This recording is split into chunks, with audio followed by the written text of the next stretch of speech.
Hello, everyone. It's your man Spin Nation here, along with my man Riders Up.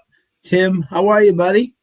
Doing wonderful. Ready for some Evangeline downs. Let's get it started. I don't even want to wait. Hopefully, we're not delayed tonight. It looks like we're on time. First time in 3 weeks. Wonderful. So 16 minutes to the first race. We don't have lots of time to waste like we have the last couple of weeks.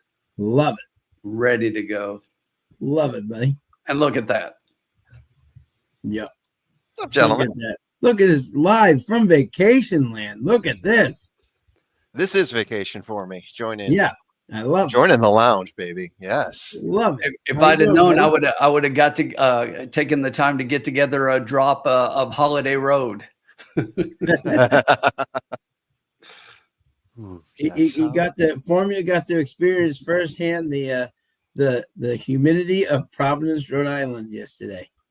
Oh yeah, absolutely. It's been a warm one. 2 days in a row. I think we had with the heat index getting up into the hundreds, but 97 was the temperature. Yeah, and it was feeling every bit of it. And I know there's plenty of parts in the country. I lived in Louisiana for a while that experienced that, but that was pretty hot though. That was pretty hot though. Yeah, it's been that way here for multiple days in a row. Today's the first day we got a little bit of relief, and tomorrow's going to be glorious. And they canceled Ellis for a couple days, and stuff's been going on, obviously. But we're here to talk racing at Evangeline, right? Yeah, it's not Woodbine today. That's good. No, we got Bobby D, we got Gatekeeper, we got Bob Jackson. Everybody ready? Evangeline 87 and partly cloudy. Ooh, a hot night in the bayou. Let's get it going here. Yeah, I'm still setting up my screens here. My computer. I'm gonna have to buy a new computer after this vacation too. By the way, not that that's any of your concern, but yeah, we've got a casualty. Let's just put it that way. Oh. I think about 70% of my screen still works, and I've got my backup monitor. I don't know why I brought it with me on vacation, but it's helping me out today right now. So say there you go. Everything happens for a reason, right? Maybe, yeah. Yeah, probably your first why do I have it with me now? I'm like, thank God I have it. Yeah, and when I told my wife that I had it with me, she just stopped walking with me. She's like, just keep walking. I just need a moment. Why did you bring that thing with you? Why? I can't blame her. It seems a little illogical myself, but yeah, it works out for me just fine right now. Yeah. All right. So we got race 1 coming up. Yes, we do. I'll read the conditions. It's a mile claiming 4,000 for 3-year-olds and up, which have not won a race since January 31st, or which have not won 2 races since July 31st, 2024. And the 2 Rock Hall has been scratched. Scratch number 2, Rock Hall. And formula, Sean and I decided the other night that we've been a little bit off with keeping to the same order as far as it seems like we've each had horses when the other one had the bet. So I am not taking the first race. We talked about this a couple of weeks ago. Yeah, exactly. Yeah. The right direction to take here. The formula is going to bring us in on a great note. Exactly. Yeah. I like it. All right. So I don't know who takes the first race. Maybe we can all talk through it. And if somebody has a feel for it, we can just let them have it. Yeah. So this race, I was super excited. I wanted this race initially because you get it. Yeah, I like it. Okay. I don't know if I want it anymore, but I'll take it. My top horse graded out was 10-1 odds. And let me just tell you guys right out here. I'm using a headphone right now that has cut out with me in the past. I use it for work. Usually I use a completely different setup when I'm doing Trust the Profits with you guys. So if it does cut out volume wise, please let me know. Yeah. I was really excited because I had the 3 with a bullet on top at 10-1. And now with 1 scratch, the 3's down to 5-2 and is the current favorite. 12 minutes to post, so crazy things can happen. Yeah. But if I'm a betting man and I see 10-1, I'm loading up a win bet on the 3 horse. I don't know if you guys thought the same thing. Got the 3 horses having a significant class drop, as having best races on the surface on the dirt. The last speed figure significantly better, and these are formula speed figures I'm talking about, my own Yeah. speed figures. All my formulas agree this is the number one horse. Got the best win, got the best class win, 3 wins in the last 7 times in the money. I mean, up and down, this is the horse that I would play. Got the best trainer also as well, in my opinion here. So yeah, the 3 to me grades out easily on top here. If I'm going to float around and grab other numbers here, the 8, I'm getting a number on the 8 too, actually. 15 to 1 opening, now currently 10 to 1. I've got the best jockey trainer sire combo on the 8. That's, let's see, half hours is 7 for me. Sam David, a 4.63. Hernandez, an 8.39 jockey score. I've got him as the best jockey in the race. I also like the workout, the recent workout of 61.25 for a long workout. Not outstanding, but I do often like it when horses run longer than 4 furlongs for their last workout. I think it just stretches them out a little bit better. Personal preference, especially if you're going 8 furlongs in the race. Like the speed figures, I mean, obviously the 3 slants everything. If I look at everything else balanced out, the 8 does grade out pretty well for me after that. And then I'm floating over to the 1, which opened at 2 to 1, currently sitting at 7 to 1.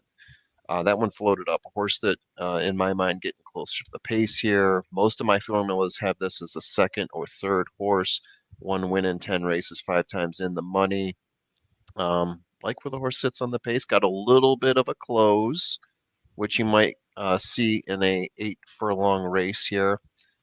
Saint Affleet, the sire. Yeah, so if I give you in order 3 horses, it would be 3, 8, 1 in that order. The 4th horse I would throw out there is probably going to be either the 10 or the 9, maybe the 9. Yeah. Yeah. Excellent. Tim, who'd you have, my friend? Well, believe it or not, Formula and I are pretty close. So I actually have the 3 horse on top. That is my top pick. And I'm not crazy.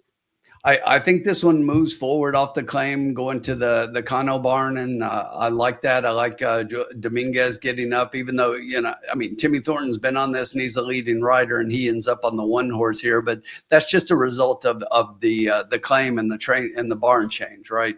Because they have their own connections. But the blinkers on angle for me, I was, you know, that gave me a little bit of a pause here because trainer hasn't been super successful going blinkers on. He's 0 for 10 making that move. But I do like the times and the speed on this one. So kind of figures for me. I did have Timmy Thornton on the 1 as my second play. So I like the 1 quite a bit here. From the inside, I actually went back and forth between 1 and 3 as to which one I was going to put on top. Oh, wow. So I think that the 1 is pretty close for me, and I like the 1 a lot from the rail in this race. That last race, this one was up front, and the track played to closers that day and didn't really get a chance. The race before was really close at this level. That last one was a little bit of a step up, and now comes back to this level and should run better. And then my 3rd horse, you talked about the 9 and the 10. I got them the opposite order. You said you would take the 9 for 4th over the 10. I've got 10 then 9. I do like this one. One thing that really kind of stood out for me, this is something we talk about a lot in here, is the increasing speed figures. This one's gone 55, 58, 62 from a buyer standpoint. So definitely moving forward. That last one was really close. That was a 1:70, and that was in a 5,000 claimer. So again, just a notch below that one, really close. But I like this one, and McMahon on this horse. I do like the 9 a little bit as well, but I think the 9 has had some opportunities and hasn't been able to close the deal. So at the most, the 9 is an underneath 3rd place, but I like the 10 a lot better. So 3-1, could call it 1-3. It's really close for me. 3-1-10 is how I 3-1-10. Okay. Yeah. And thank you, Colin. My beautiful shirt. Hey, Colin. You ever seen? We finally got you guys outfitted. That is the great. shirt looks fabulous. Yeah. And Sean, you got your shirt, right? I did. Yeah, I did. Yeah. I was late from work. Exactly. Exactly. So it was Yeah, only. I was late getting in as well. I Yeah. almost I had a shirt Exactly. packed with me, Yeah. but I didn't wear it. Yeah. Exactly. So but I did get one. Thank you. Yeah. Okay. Well, My pleasure. let's see, guys. I'm 31910. So I'm literally right with you guys, like step for step here. That was exactly Wow. the way I can see 10-9. You know what I'm saying? 3-1-10-9. So Yeah. yeah, I'm 3-1-10-9 here. So we're very similar. Very Yeah, similar. the That's good. interesting thing to me right now, according to the tote board, and it's a little bit early, is that the one off a 2-to-1 morning line is sitting at 8-to-1. Yeah, isn't that amazing? Right? I I was a little bit shocked by that. I mean, is there something about and we talked about this before at Evangeline as well, where we've seen we've seen crazy stuff happen odds wise in terms of what the public takes versus the morning line. It seems to be there's some wild discrepancies there. I don't know if you guys noticed that as well. Yeah, yeah. Horses are on the track. They're just coming out for the post parade. They just showed the 1 and the 3. I think the 1 looks better on the track than the 3, but I still like the Okay. 3 PPs wise, Okay. numbers wise. Yeah, me too. If you guys give this one to me, I'll put together something here that I kind of Sure. like. I like it. I'm just pricing it out now. And while we're talking, if everybody's looking at PPs, we are fast today, unlike last week in the slop, and we are still off the turf. So we did have a turf race that we are off the turf. Yes, sir. Yeah, one thing I like about this 3, if you look at the probables for the exactas for $1, they're all paying out well. The 3 on top of the 1 pays out 17 for a $1 bet. So there's prices out there, even though our 3's looking semi chalky. And right now it's 5-2 versus 5-2 in the 3-1. And Yeah. I'm showing 17 on one side and 16 on the other. Yeah. That's okay. That's Guys, I fine. don't think I need much more time. You can punch the button on this one. Love it. There you go.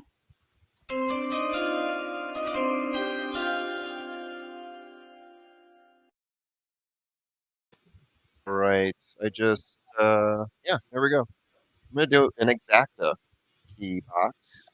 We're gonna key the 3, and we're gonna put a whole bunch of horses with it because even if we get the chalk out of this, it's gonna pay out, and I'm gonna hit all the horses we talked about.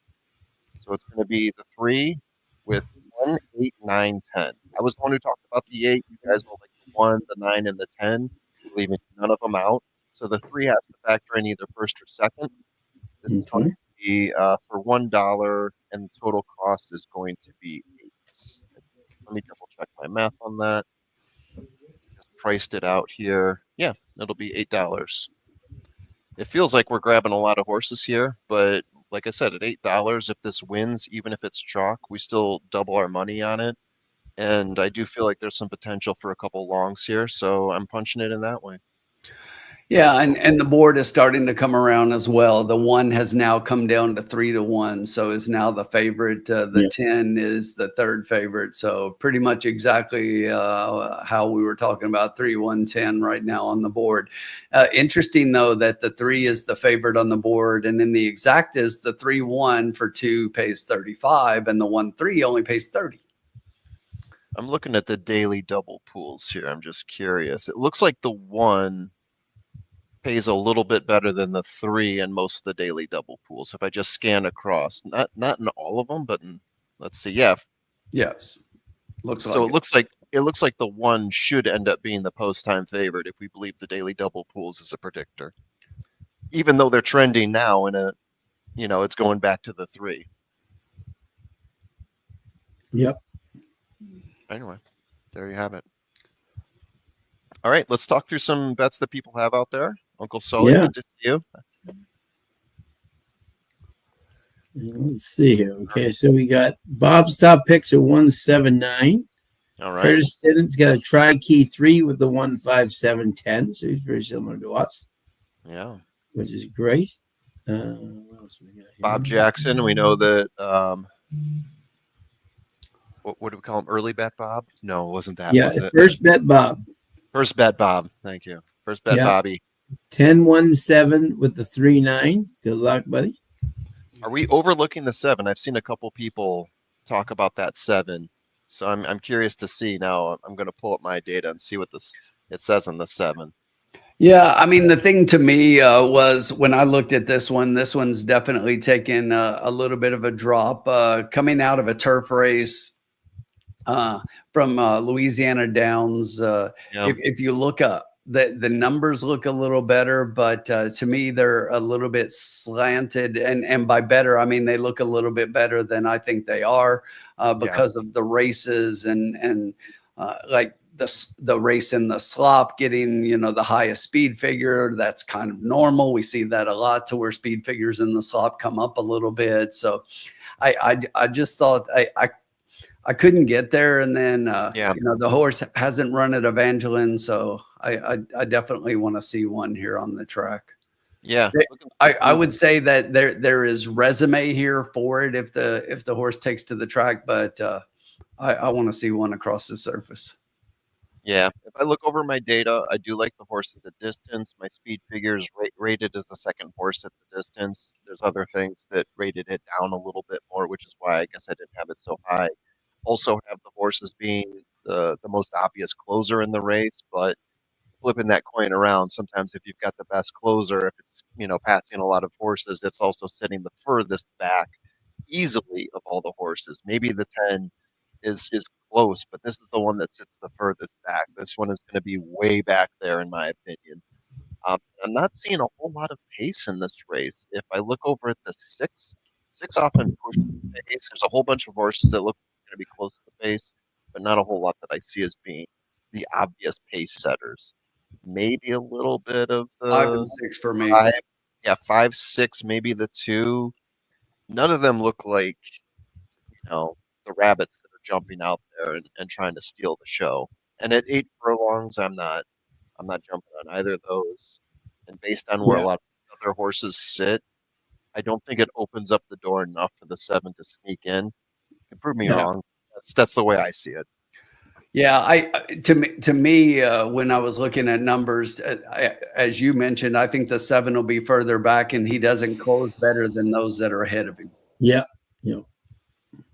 And that Mayor of Turfway, he's got a $1 place on 139. Okay, The all right. mayor, Like all of those getting horses, ready. Mr. Witten, Mayor Witten. Looks like they're loading up here. And since I bet this one, I'll go ahead and call it. I'm in here for a little bit tonight. Awesome. Probably about my usual amount, and then I gotta go up Yeah. see friends and family. All right, slowly loading up there. Any last comments here, guys? Sarah's Danny. Vision holding at 2-1 is your favorite off a 10-1 morning line. The Like- 1 is at 3 and the 10 is at 4. Yep. 7 and 9 both are the 7 is also at 4. Yeah, some of these early longs that look enticing. We're okay, off. they are off. They are off. So jumping out in front there, it looks like the 5 is taken on strong as we kind of predicted. I think that is the 6 next to him. They are running Yeah. side by side, running with 3 lanes. The 3 is right on the back there, and it looks like that is the, I can't tell what that is. That's a on 9. The 9's a outside 9. 3 wide. Okay, 9 is on the outside. So we got a 9, 5, 4, and yeah, 9, 5, 6. 659 right now. Yeah, I think the graphic is throwing me off there because I had it right. Yeah. The 9 and the 6 are taking over, but we are bunched up there on the front. It looks like the 8 is pecking in and trying to create a 4th lane there, trying to take over early. Gypsy's Soulmate at 14-1. The 3 is sitting back there real nicely on the rail, so I'm very happy with that one. Right now, the 6 in that second lane there is peeking out. The 5 taking the rail, and right next to him, it looks like the 6 there is still on the outside pushing through. Here we go. The 6, the 5, and the 9 are really gunning for it. They've been neck and neck the whole way. Sarah's Vision sitting in back right next to the 8 horse. Looks like the 9 is away. trying to pull away on the outside, but running the turn there it looks like the 5 is going to take that turn Come on, nicely. 3. Get some more. And Yeah, we need the 3 up there. The 9 is challenging the 5. Let's see if the 5 holds on. He was pretty much the pace setter, as was the 9. The rest of the horses struggling to keep up. Looks like the 7 is making that charge. We said that he was the deep closer, but the 5 is maintaining. It's going to be 5, 9, 7. The 7 did make it to the we've board. already got an indication here that this is going to be a merry-go-round tonight. No coming from behind. Whew. Greg, that was race 1 at Evangeline. Yeah. Evangeline is so known for that. On their days that they're off the turf, they tend to go play the speed. And that 5, I thought the 5 was going to be engulfed, and he came right back on and pulled away. So I mean, there was a 3-way challenge there for the pace, so I figured that they didn't run huge, but it went 24, then 47. And go this from 24 to 47. That's a pretty quick second quarter. But yeah, the 5 didn't seem distracted by it at all. Other horses fell off. The 3 never made a push. Yeah, 3 tried. But the 7 did close, but not anywhere close to the winner. Yeah. The 7 took advantage of what was a heavy pace, but the 5 and the 9 didn't seem to be too phased by it. So exactly. Yeah. All right. Let me adjust anything. Oh, we adjusted already. So $92 left for the rest of the races. Yeah, we're fine. Yep. And that's exact. You learn the great thing for those people just out there learning. The first couple of races are a great way to kind of learn how the track is trending, like for the night, so you can kind of see how the biases are playing and all that stuff,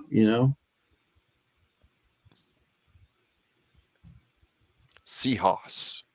10 to 1. 10 to 1. Hey, if anyone hits that, that's a great start to your Evangeline day. Yeah, someone just did. I saw. I thought I saw someone had a 5 in there. Yeah, the 5 and the 6 to ease in. Someone's easing in with the 5 and the 6. Who was that? It was. Let's see. Dan H says, "Hey guys, hope you're." Yeah, there's Dan. Good job, Dan. Yeah. He was going with early speed. So what was it? It was 5. It was 5-7-3. 5-9. 5-9. Oh, 5-9. James White, you got something there. That's a bingo, baby. Yeah, that's a big exacta. Great job, James. Yeah, they just gave payouts there. Let's see what it was. Over 200. Wow. For 2. Wow. Yeah, 107.40 on that $1 exacta if you paid it for $1. $2.40 for the trifecta. I mean, lots of prices in there for sure. Big prices. Hey, you get that. You get that here. Wowie zowie. Wowie zowie indeed. Yeah, that was down. That was nice. I thought the 3 was sitting in the perfect position. I thought he was just going to go so by too. the wall. He was. He just didn't have any horse. No, exactly. And maybe that may just be if you got the right position, you can, tonight, Yeah. That's a tough one. I like the thought though. I love the bet, Thank you. We're all geniuses when we don't, come in, but I love the, the thought. I wouldn't have put the 5, Yeah. The 5 just didn't grade out as well for me. Yeah. Being a speed horse that didn't look like he was going to be able to maintain through 8 furlongs, but yeah, here we are. The race told a different story, and it looks like we're ready to turn the page to race 2 anytime you guys are. Yeah, exactly. The track did, so we're going to turn it right away, my friend. Let me read the next conditions here. Yeah, great job, Dan. Excellent, man. Hey, Carolina. Okay, so in the second race, 6.5 furlongs, claiming 5,000, non-winners of 2 lifetime for fillies and mares, 3-year-olds and up, which have never won 2 races. Mm-hmm. So right in Tim's wheelhouse there. Yes. And let me see, do we have any changes here? No, I think we're all in. Okay. There We're you all go. in. We're all in. This is going to be a quick show. We're putting 80 to win. No, only kidding. Exactly. So, all right, Formula. Who did you like? This will be Tim's race. Who did you like here in race Yeah, 2? the top horse for me was a horse that I think is the obvious top one. That is a 7-horse Blushing Cam. So I've Okay. got it as having the second best last race out, but I love the horse's dirt numbers. Also love the fact that this horse is moving a little bit closer to the pace. Second race off the claim, which I know a lot of people pay attention to. And then the combination of the race times, last race, that's usually a good indicator for me. 4 times in the money in 9 races. If we look at the last 3 races and drop the worst one, I've got him in second in that type of ranking. Sits just off the pace. Was the pace setter in the previous race. Yeah, Blushing Cam grades out as the best horse to me. Opened at 3-1. Currently sitting at 7-2. The next horse up for me, I'm going to float on over to what is currently the favorite. I would not bet this horse to win necessarily, especially at that number, but I do like the horse here somewhat, mostly because of the class drop and mostly because of the jockey trainer sire combination. There's a few intangibles here that I think play out well. Delhomme is the trainer. He's a very solid trainer in Louisiana. Thornton the jockey, that grades out well. And Golden Sense, going here at 6.5 furlongs. I think that's a good distance for that horse. Yeah, and I like the times that this horse has run. Anything else sticks out to me? I think that's pretty good there for the 3. And then you're getting a good price, I think, on Chief Express, the 1 horse, 13-1 currently, 6-1 morning line. I really graded out the last race for this horse pretty high. If you look at the last 3 and drop 1, this horse grades out the best for me. Got him as the best for the distance. This is one that I think that if I'm just purely looking for my top 3 and looking at a price and I want to bet along, I'm betting the 1. I like the way this horse looks. Went gate to wire in his only win in 6 races, 3 times in the money. Yeah, if you're not betting the 3 to win or the 7 to win, I think the 1 is going to give you nice value there. And then I'll go over to More Music, the 4 horse, currently at 7-1, opened up at 10-1. As a 4th horse, I think this just fits the right qualifications for me. It doesn't grade out as the best at anything, but if you start looking at the heat map and you see like the high figures, this one's not a dark green, it's a light green, but it's above all the ones that are red in some other form of shade. So it grades in well for me there. Maybe pushes aside some other horses that are actually getting a little bit more discussion. So in order, if I give you 4 horses, it would be 7, 3, 1, and 4. Okay. Like it. Okay.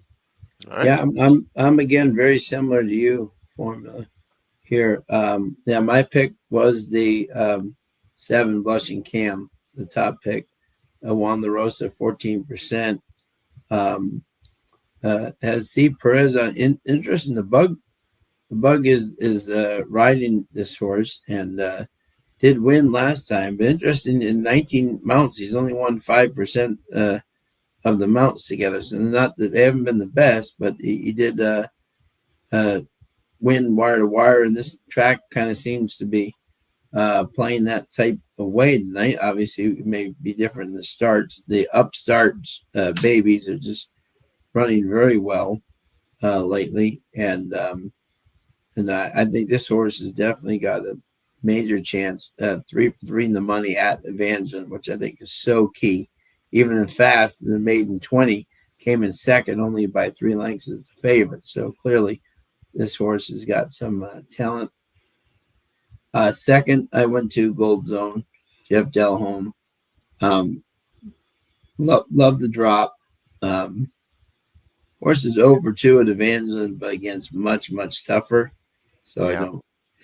One was on his, so I don't count that really against him. He's right in the right sandbox with the friends tonight. So I think he's a legitimate favorite here. And my third pick was the one, Chief Express. Faced way tougher on the turf last time, but 3 solid starts. And JL Rodriguez is back for Jose Ramirez at 31% and 16 mounts. That's really good. And he's got speed, which is what you like here tonight. So I was 7, 3, and 1, Tim.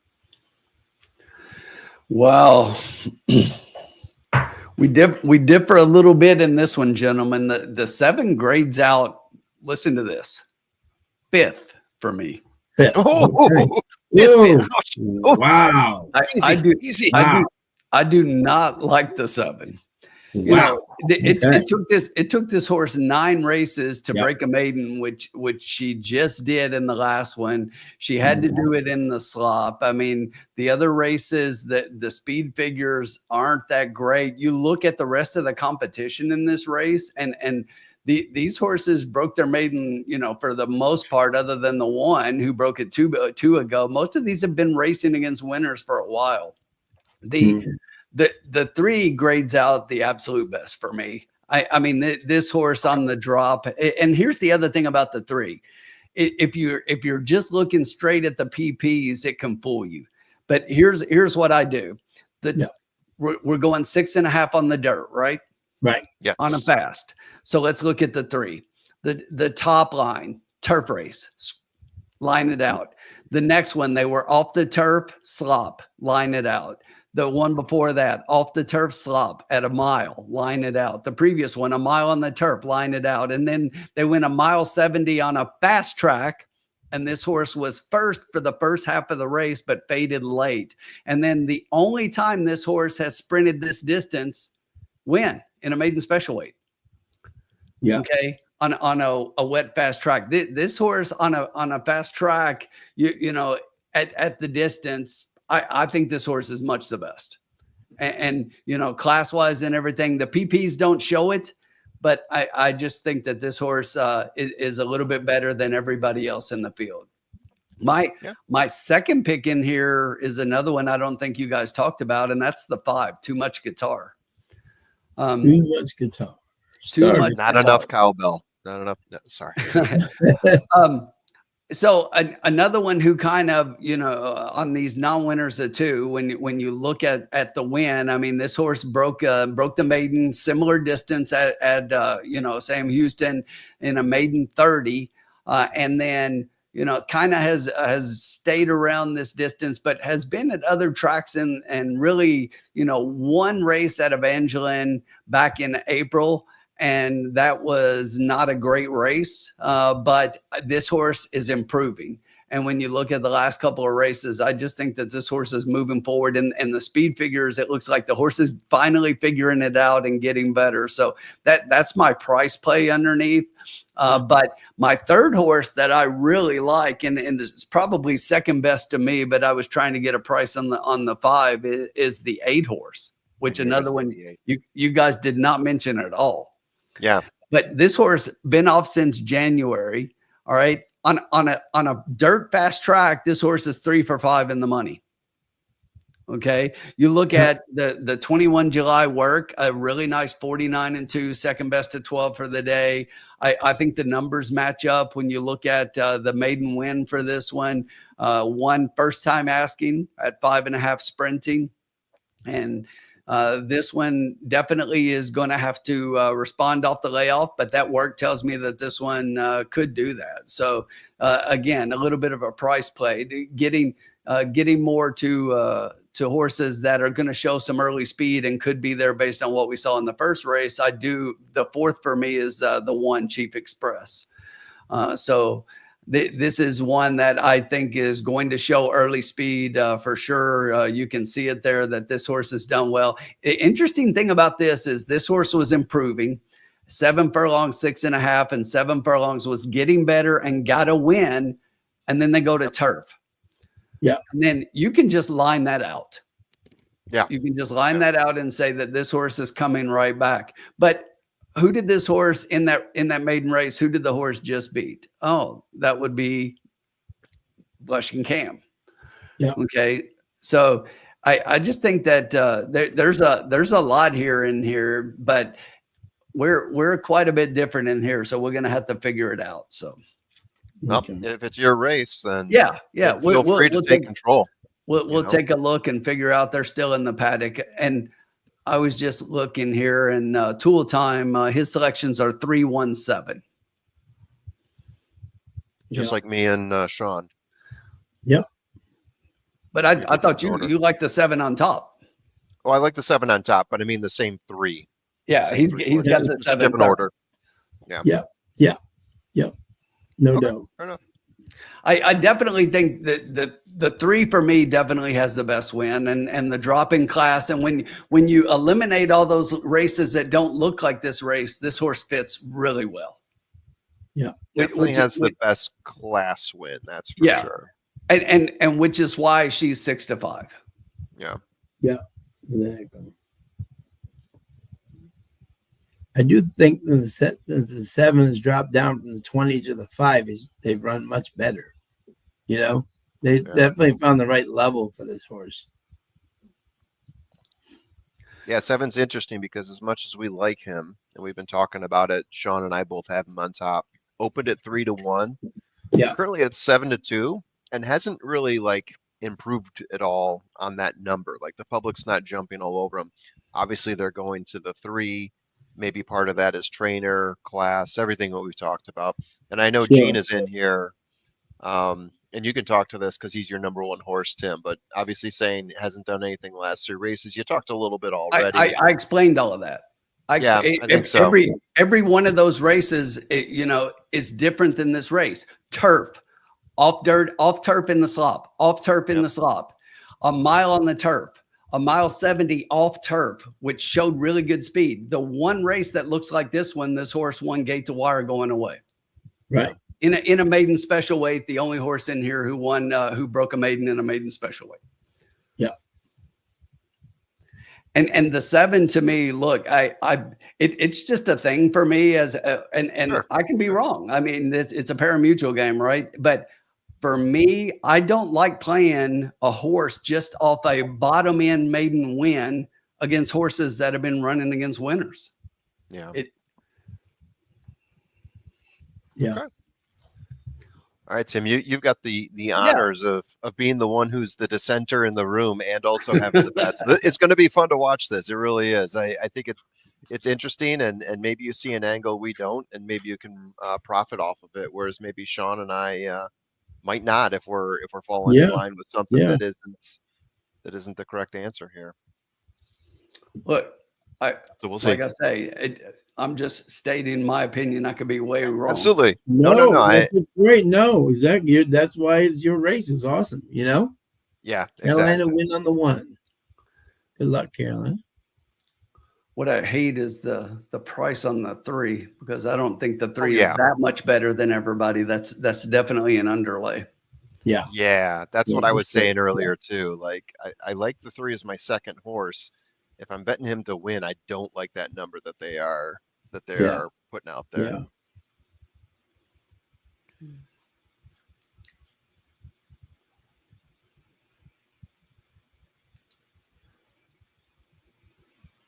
All right, I'm gonna tweet out our link here so people can get it. Since I've been on vacation, I have not been tweeting as much, if the kids still call it that.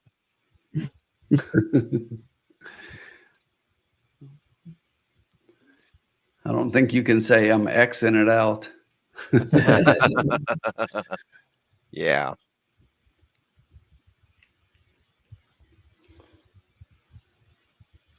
Clearly, the owner of the 2 horse was a Queen fan. I will tell you the best looking horse in the post parade. Yeah. Is the 8. Is the 8. Yeah. No, that is an interesting one. So you made a comment about that, Tim, and I did have, I don't know, like in terms of ranking, the 8 looks a little bit higher to me than what my speed figures say it should be. And this is one that's second off the claim, which is one that you like, or is an angle you like. Right. The jockey trainer sire combo, they come out well below the 3, but that's because I've got such a high rating on Delhomme. The race times grade out well for me on this horse. Sits a little bit further back than I would like, especially at the distance.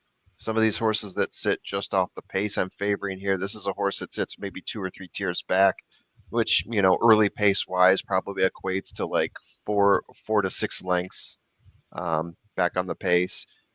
And again, if we erase the 3 and we look at class, this one is a little bit classier than some of these other horses here. So you give a little bit of an angle to that.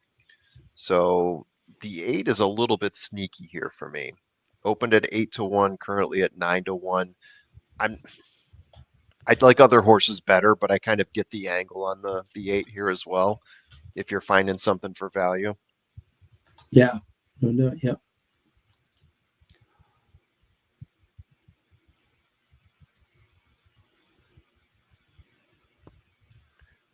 Right. This is interesting. Yeah. Oh, yeah. They're definitely interesting, that's for sure. So let's see what other people have here. So Gene, 8 had Ortiz on him, 2 back. Which Ortiz is that? There's too many Ortizes. And I didn't see for sure on that. Or I didn't see which one it was. Bob Jackson's got 4, 6, and 8. Those are his top plays here. Well, that's Dan fascinating. Witchen is loving the angles, following Tim however he bets. What else we got here? Yeah, there you go. Thank you, Dan. Figures to improve while returning to dirt drops in class today may improve at a shorter distance. As Yeah, you Carolina get 10-1, Carolina. talking about the That's pretty good. Yeah. That's personally, that's where I'm going right now, because I look through my top 3 horses and I just think that there's so much value on the 1 that I am, I'm dropping a little bit on the 1 here. Yeah. All right, gentlemen. I think I've got this figured out.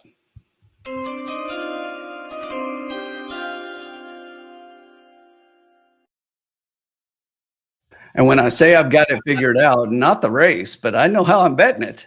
There you go. That's important. Yeah. We know how we're going to approach this. So here we go. Here's what we're going to do. I'm going to play in the $2 exacta key box, 8 with the 137. Yep. Oh, wow. I'm going to try to get this 8 in the money. It's a little bit of value on the 8, I think, at 9-1. Sure. And then the 3 logicals are the 1, 3, and 7. Yeah. Yeah.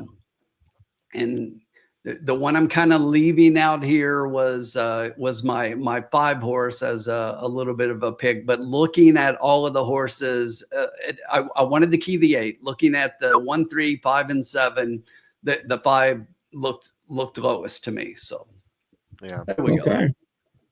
Cool. All right, so we got exacta key box. 8 has to be in there. At $12. Let me take that off the bankroll here. Sweet. I'm shocked, Tim, honestly, because at first I liked the 5, right? But the 5 has run one time in Evangeline at the same level and came in 9th by like 10 lengths, 18 lengths. That's why looking at it again, I went ahead and dropped the 5. Yeah, I mean, so for people to have them at 3-1 after that effort, I'm like, okay. All right, so Dan H. Dan, look, the 3 still grades out top for me. I'm just look. I've got the 3 in there, top and bottom, as long as the 8's with it. But I just thought it was a little bit of an underlay. And right as I say that, now the 7 is taking over favoritism at 2-1, and the 3 is floated back up to 5-2, which isn't bad on us. Yeah, you're getting more value now. Yeah, and I know you're value hunting with the 8. I get that totally, Tim. I just, there's something about this 8. I mean, she's definitely going to have to respond off the layoff, but that's a pretty sharp work on the 21st of July there. So we'll see what bet early in the wagering. She was the 8 was bet early. Which is that's what I remember seeing. Went down to like 3 or 4 to 1. A little bit of early money there.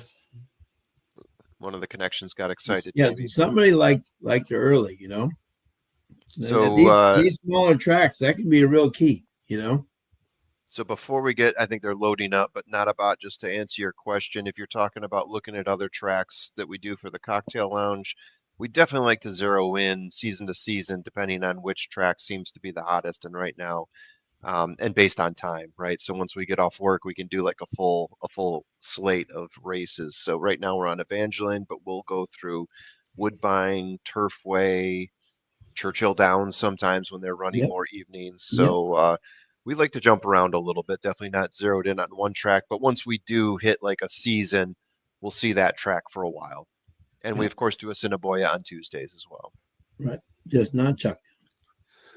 All right. The 3 breaks through the gate. If you're superstitious like me, you cancel your bets on the 3. Ooh. Wow. That is an interesting That one. is a big break. Yeah. Whew. All right. I'll call this one. Let's see what we got here. Indeed. Gold Zone broke through the gate. They're taking her back around. Everybody else is standing pretty professionally right now. Timmy Didn't seem to Thornton be bothered by it. trying to get her back in. Everyone else calm, cool, and collected in the gate. Loaded up. And a pretty even break from the middle. The 4, that is more music, breaks out now down from the inside. Gold Zone shows a little bit of speed. 3 wide on the outside. That's going to be Lofty Heights as Costa Lady comes up on the inside. In between horses, there is Dark Skyer. Down on the rail, Chief Express. And it's far back to Dark Skyer. Gold Zone leads up front by about a half length over Too Much Guitar. It's another 2 lengths back to Lofty Express in third. Up on the inside, that one is Chief Express. Down on the inside, Costa Lady is currently sitting in 5th. Another link back to more music. The quarter was in 23 flat. Up front, it's still Gold Zone and Too Much Guitar. These 2 right. neck and neck. They got about 3 links over Lofty Heights. Starting to make up a little bit of room down on the inside is Costa Lady. Also right. coming with a run, that's Blushing Cam on the outside. As we hit the top of the stretch, the half was in 46 and 2. It is Gold Zone. Come on, 8. Starting to pull away a little bit from Too Much Guitar. Lofty Heights, our 8 horses, got a little bit of run outside that one. That is Blushing Cam. But Too Much Guitar, there's my 5. Hanging on. This is the speed, speed, 3, 5, speed. 7, and 8. Sorry, we talked you out of the 5, Tim. How did I handicap that? 3, 5, 8. I just want to know how did you miss it with your handicapping? I told you to go with your 5. Oh, it drives me crazy. Drives me crazy. How's the 5 go from losing 9th by 18 lengths to suddenly figuring out how to run the same level? At 7-2. You know?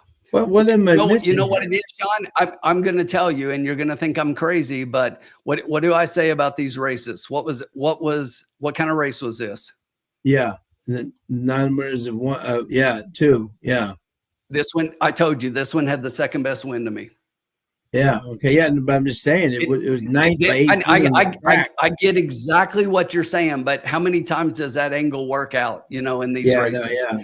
And it's just frustrating because, I came on here and said 3, 5, 8 and then I was 1-7, but it's 3, 5, 7, 8. And it's just frustrating that I got away from what I was saying instead of just betting it. I bet the same amount, even with the odds straight up on 3, 5, and we're cashing pretty decent. So sure. Yeah. No, exactly. Stick to my guns. Stick to my guns. Stick to my guns. How did the 3 go off at 9-2 when it was sitting around like 8-5? That one blows my mind. I'll tell you why, because that 7 took so much late money and dropped down to 4-5. Yeah. I'm just look. I get that. I get that the 7-2. I get that the 7 finished up, pretty well for 7th, but I told you I could not get there for that 7 being up top. Okay. It's just like you were right. Third. I could see it, when it comes to third. I'm not, and I'm not trying to be right. It's just like no. And what I'm saying is just from a perspective of how do you bet that horse to 4-5? Yeah. Yeah. Yeah. I like the horse, but I didn't think he was 4-5. That's for sure. I liked him at the number he was at. Call.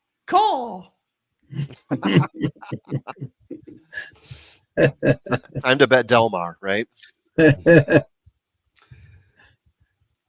Joseph, this is never happening again.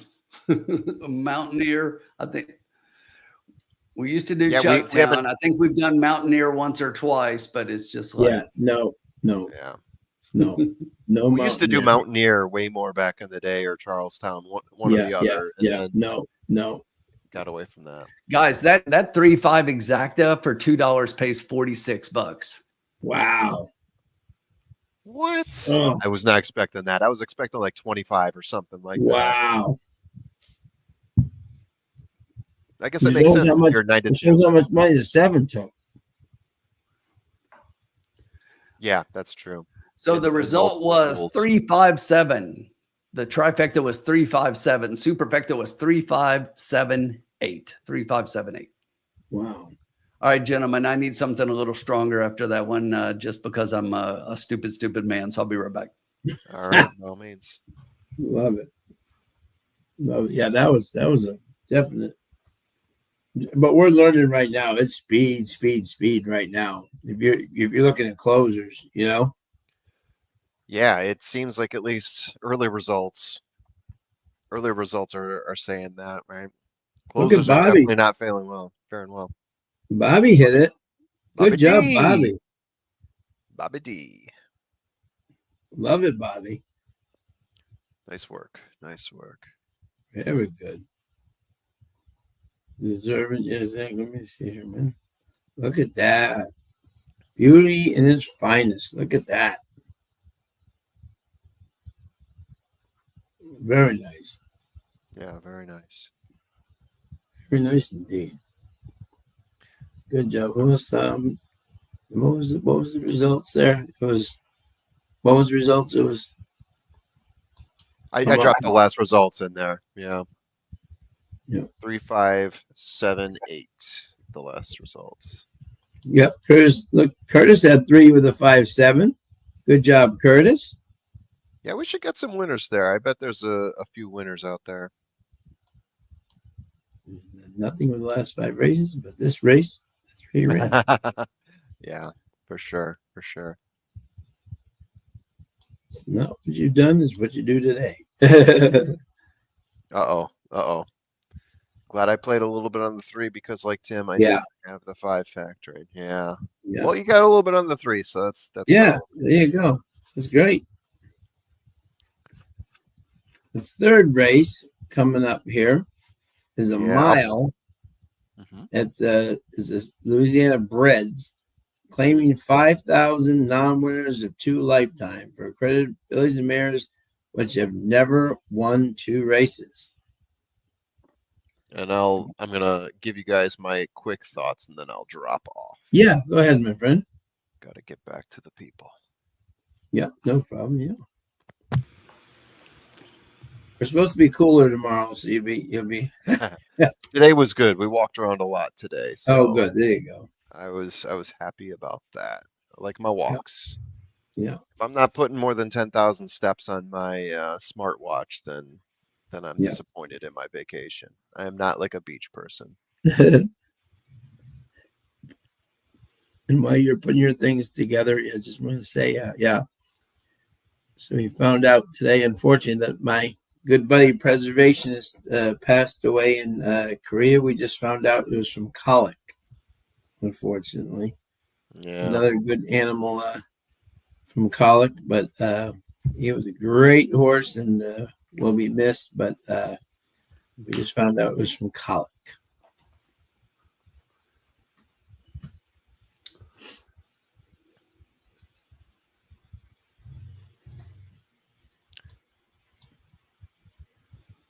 Which means which means our buddy Chunks of Gold will win this weekend in West Virginia, and then for Daddy, exactly.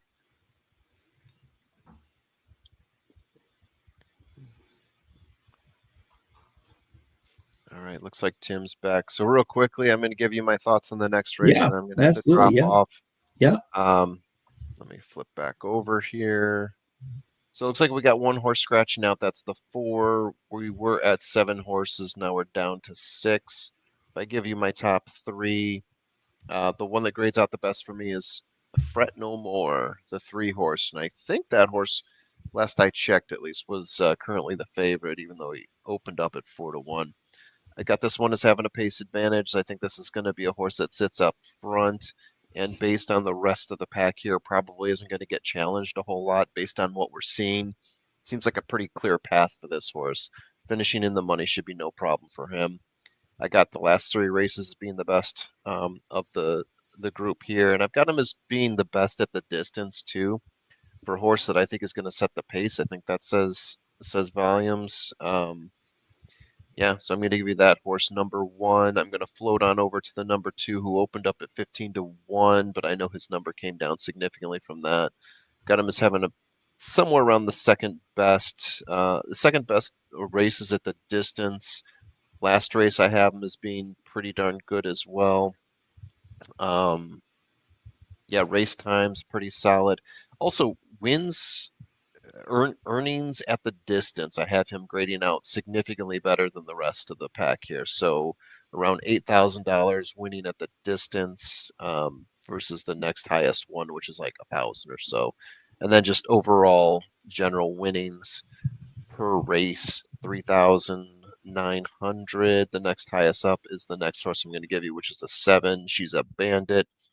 Really like the speed figures here for this horse as well on the surface, at the park as well. So this is a horse for the course. Last 3 got it second only to the 3 horse. She's a Bandit, grades out very well for me as well. So if I give you those in order, 3, 2, and 7. Those are my top 3. 3, 2, and 7. Okay. So gentlemen, I'm going to drop off here. Best of luck to you in the next few rounds. Thank you, sir. It's been a pleasure. Always love talking to you, and enjoy the rest of your night. All right. Have a great vacation, buddy. Yep. All right. See you guys. All right. Tim, who did you like here, my good man? Oh, you're on mute. Sorry. There you go. No problem. I came back and started my video and didn't start my mic.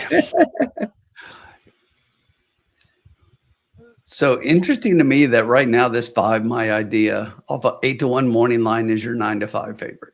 Yep. Really interesting because when I first came in here, the 3 was on top as far as odds, and I don't have the 3. My top pick in here, and the formula had him second, is I like the 2 double Q. Okay. Yeah. And you know, right now, Sean, I don't know if you read conditions while I was gone, but this is non-winners of 2 life. Yes, sir. Yeah. And I do think that the 2, the win grades out best for me. And it was at 7.5, and we're going a mile. So that's close enough. That's close enough for me. I like when the lone win is at or near the distance we're going. I don't want to see a 5 furlong when we're going a mile. Yeah. But I just think if you look at that last race, the 2 finished just behind the 3 in that race, but the 3 was inside in the 1 hole. The 2 was in the 10 hole and got a really wide trip, you know, and then kind of ducked into the rail late. If you look at the PPs, it says rail trip. That was not a rail trip because I went back and watched it. It's like, yes, did eventually get into the rail, but this horse ran wide for a good portion of the first part of the race. Right. So from the 10 hole, now we go all the way inside to the 2. I like that we're moving inside. They're actually keeping the bug on, getting 5 pounds here. And I just think that the 2 horse factors into this race. I actually have the 2 on top. And I said I'm surprised that the 5 goes from 8-1 morning line to 8-5, from 8-1 to 8-5. Yeah. But Sean, I'm not surprised because how many times have I said lately that I find my value pick, and this is what happens. Right. Yeah. This is my value pick. This is my second pick. So again, I like the win on this horse. And it's a while ago. This one's got 27 total races, right? Yeah. But this one graded out pretty well for me. I like the connections here. This one, the race in the last was pretty good closing up. I am a little bit concerned now seeing how the track is playing as far as this one being so far back. but she has shown that she could be a little bit closer as she was a couple back in the slop. But if she's that far back, I don't really like her as much as when I handicap, seeing how the racetrack is playing. So we'll have to take a look and see what's going on here. But when you look at the race shape in here, Sean, show me a horse that likes to run on the front. And I mean, you could say a couple of them maybe in one race, but I think how this race shapes up is going to determine it. But the one that kind of stands out for me a little bit as wanting to be forwardly placed is the 6.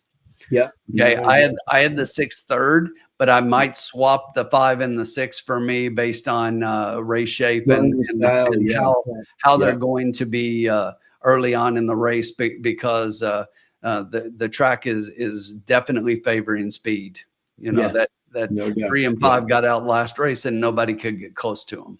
Sure. So it's going to be interesting. So that I had 2, 5, and 6. We'll call it 2, 6, and 5 now. And if I gave you a 4th horse, it would be the 3. So the 3, who is right there at 3-1 on the board off a 4-1 morning line, would be my 4th. Okay. Yeah, this is an interesting race.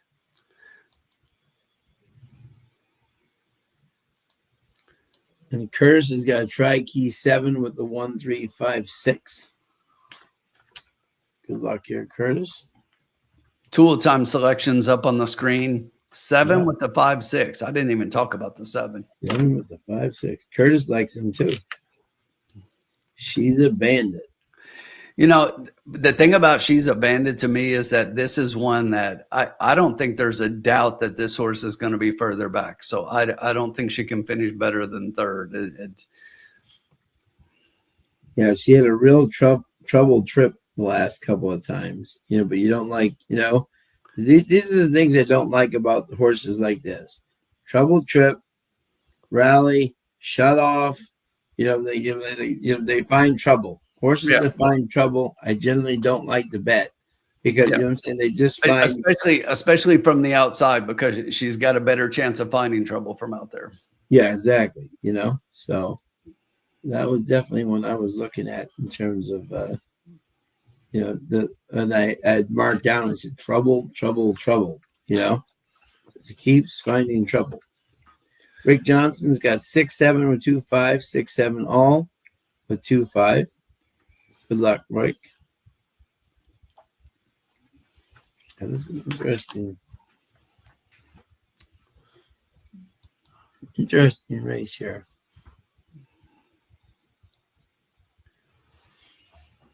7 definitely bet in the doubles, Yeah,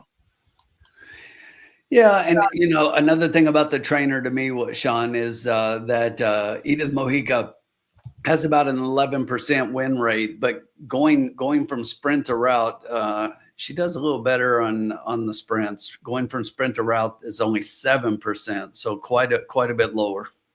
Yeah, quite a bit lower. Yeah, at least for the win. So Colmack riding now. Oh my God, we got Lonnie and Donnie Mex. Their son or his grandson or nephew riding now. The next generation of Mex. Legends in Louisiana. So the 5 and the 7 right now are co-5-2 favorites. Yep. My dear, She's a Bandit. Okay. I still think based on, I really like the 2 at 8-1, but with those 2, I'd rather have the 3-1 on the 6 than the 5. Yeah, no doubt.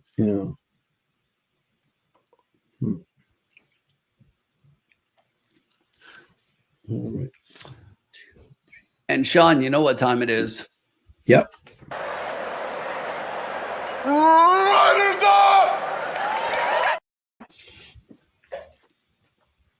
We hadn't done it so far tonight. Had to get that in. Absolutely. Bobby D's got 7-3 with the 5-6. So yeah, they look on the track here too. Yeah, I definitely want to take a look. I was looking a little bit at the horses in the paddock. I'm really trying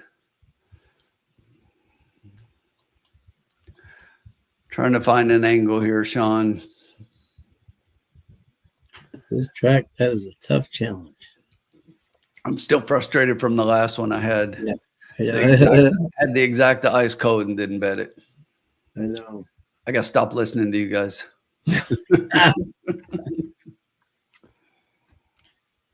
Let me see here. Yeah. So this is an interesting race here. 5. Yeah. Now the 5 goes to a 4% rider. Uh-huh.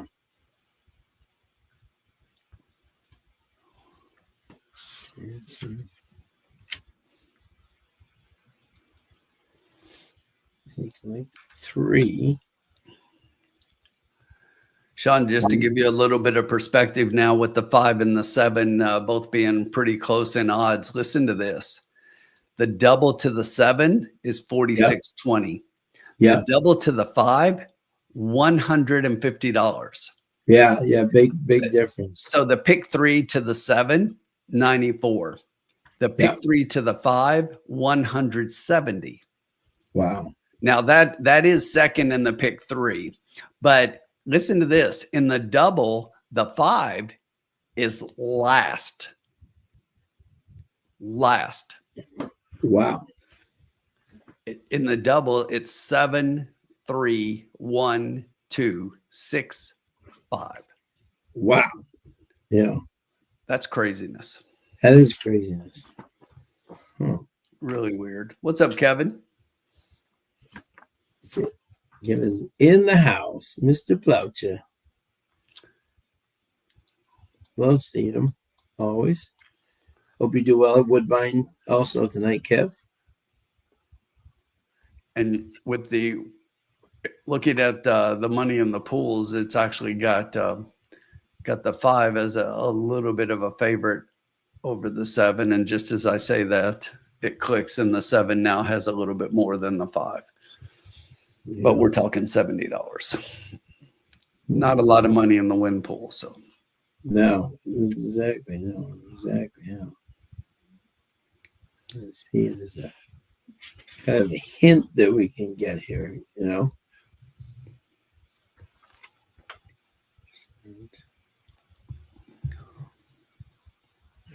Together.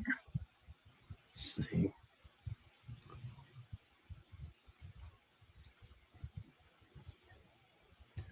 Now the 5 has more money in the win pool. Craziness. Yeah, I know, huh?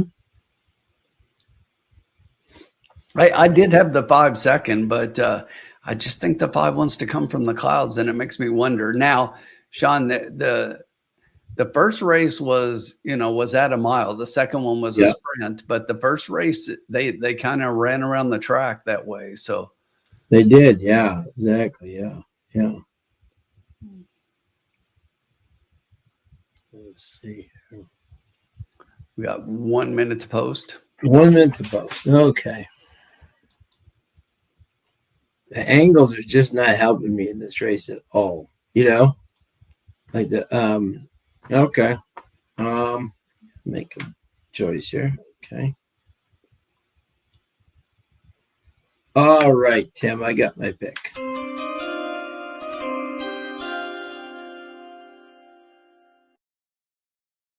Trainer jockey combo per se, but in this race, none of those make much sense. So I'm just going, and I think any of these exactas, as the board is showing, nobody is higher than that no one is double digits in this race. So I am just going to go 5 to win in place on the 2.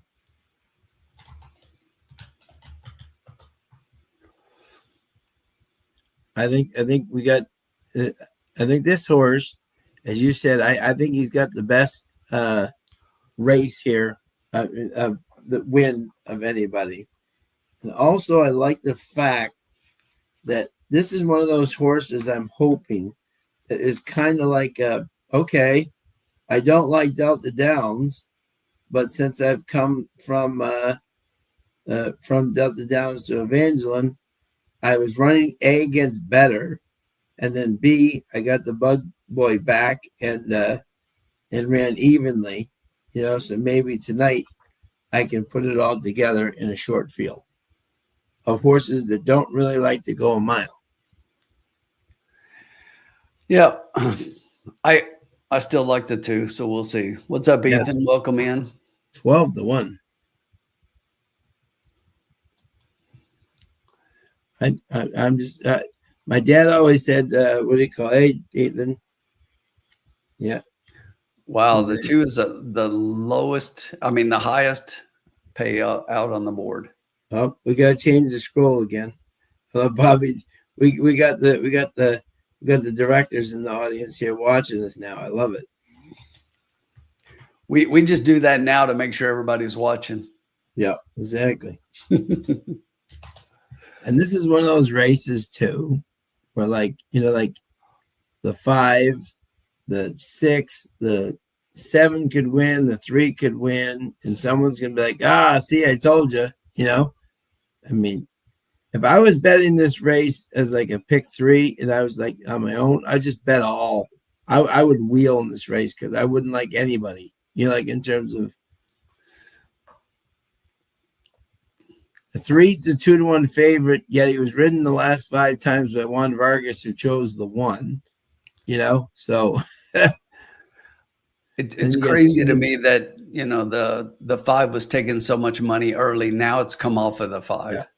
Yeah. So Carolina Box, little bit of shenanigans going on because now the money is heavy on the 7, coming in on the 3, and the 5 is really starting to float up to where the 5 should be. Yeah. The board makes a lot more sense now. I'm really surprised though that the 6 is floated up. I think the 6 is a little bit of an overlay here. So pretty even break. We've got the 1 down on the rail. The 3 now going to take to the lead. The 6 and the 7 getting carried really wide. The 2 is down inside on the rail, and the 5 currently trails the field. Only about 6 lengths. It covers all of them. Fret No More has about 2 lengths over Mallory's Ocean up front. It's another 2 lengths back to Gigi's Love down on the inside, and She's a Bandit outside. 3 more back to the 2-horse Double Cute, and the 5 My Idea trails the field. The quarter was in 24.53 seconds. Fret No More has about a length and a half, shortening lengths as Mallory's Ocean draws closer. She's a Bandit from the outside as well. Those 2 neck and neck. Another 2 lengths back to Gigi's Love. Double Cute on the inside, and the 5 starting to get in gear. Here comes My Idea, the half, 49.39 seconds as She's a Bandit takes over the lead and starts to draw away from Fret No More. Mallory's Ocean moving up into second. We also have from the back, from last, the 5 My Idea starting to get in gear. Now Fret No More and Mallory's Ocean come up alongside She's a Bandit as we head to the top of the stretch. We're going to go 3 wide with My Idea trying to make it 4 up front. It's still She's a Bandit inside. Just outside that one, that is Fret No More. My Idea starting to get in gear and coming late, and down on the inside, there's Double Cute coming with a late move. No, he didn't know how to ride. He's a Bandit. He didn't know how to ride. My Idea coming late with a run. He had to check my 2 5 times to get him to run straight. Yeah. Yeah, that's not going to work when Bug Boy's got to learn how to. And once again, gate to wire. Yeah, exactly. I mean, Fret No More was up there a little bit in the beginning, but this one just took over in the back. This is going to be a carousel all night. You got to be close to have a chance because the 5 was so far back, and the 5 comes with a run and gets up for a decent second, but being so far back left too much to do the way the track is playing. Yeah, exactly. Look at that. The 5 is probably the best horse in that race, but loses because of track position. Yeah, that's one of those races where it's just The result of that one is 7532. 7532. Yeah. That was just one of those. Yeah.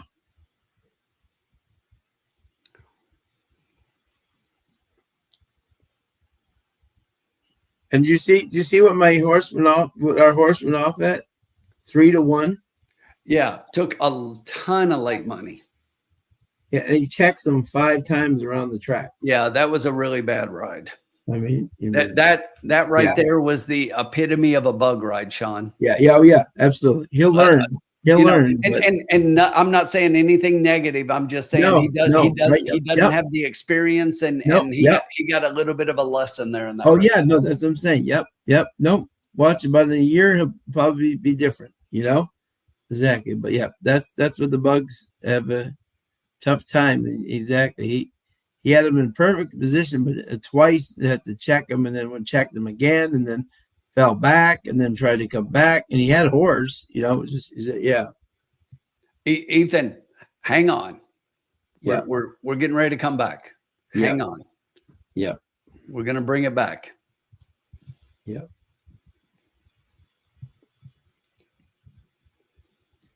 I mean, that's one of those races where you just look. I'm like, John, I'll be about 5 seconds. My dog's asking to go out. Yeah, no worries. Yep, absolutely. Yeah. And that's one of those races, folks. That's why I took a chance. I mean, the 7. I mean, she's a bandit.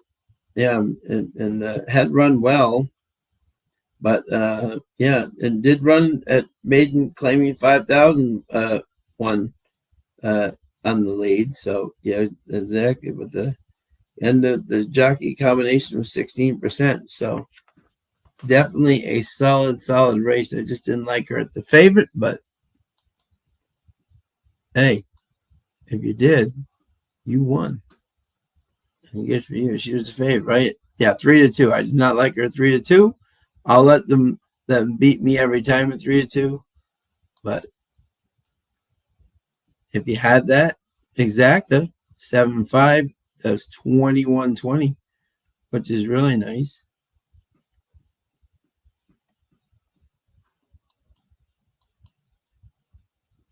Let's see, did anyone have that? Let's go see. Ethan had both, just didn't exactly. Carolina had a box 256. No, okay. Dan was a 1 and 3, kind of like my idea there. 3-11, 5, pick 3. Oh, exactly. Yeah, the 2 didn't run there. See if anyone had Bob Jackson 1, 2, 3. Marv had the 3 with the 4, 5, 6. And this is James White had 3 and 6. Rick Johnson had 6 and 7 with 2 and 5. Was it 6, 7, all 2, 5? Oh, 6, 7, all 2, 5. Oh, okay. So yeah. So Rick actually had it. Rick actually hit the try, I think. Did Rick hit the try? Is that right, Tim? Yeah, because 6, 7, all with 2, 5.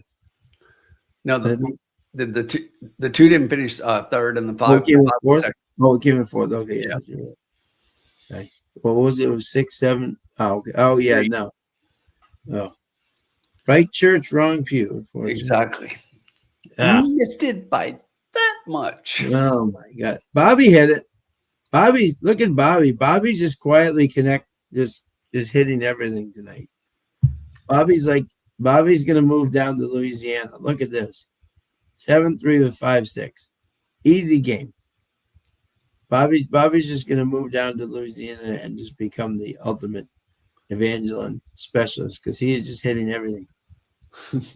Let's just bet what Bobby's betting because tonight he's the crazy thing is, Sean, at that 7-5 after those 2 being the 2 overwhelming favorites for the first part of the betting, that 21 10-1, 21 that's 20. Amazing. Yeah. I mean, that's not a bad payout. Well, Bobby, great job, bud.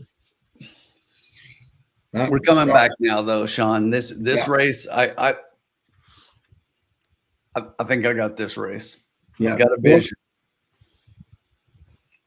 Oh, right. Rick hit the exact. Okay. Yeah, by that much. That much. A good exact still. You and Bobby. Good job. All right. Fourth race is a mile.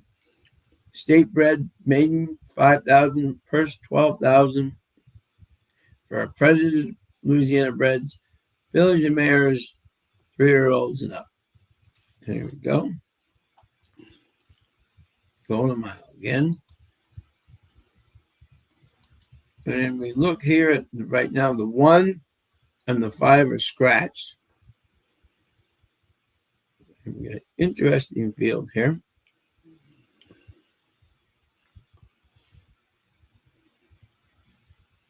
Let's go over this field, shall we? Now remember, these are state bred horses here. This is the 1. So the 2 AEs draw in with the scratch of the 1 and 5. The 2 AEs 11 and 12 draw in. So we end up with a field of 10.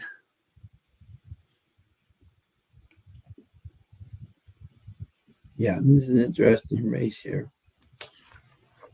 Because you got to find somebody who likes speed, you know? And interesting. The 2, Vanna G, what do you call it, is dropping down to the 5,000 from the 15,000. And did come in a nice second, although beaten soundly there by Becky. Got to have it. Is dropping down a level and is 2 for 4 in the money at Evangeline. I thought this one was definitely worth an interesting look here.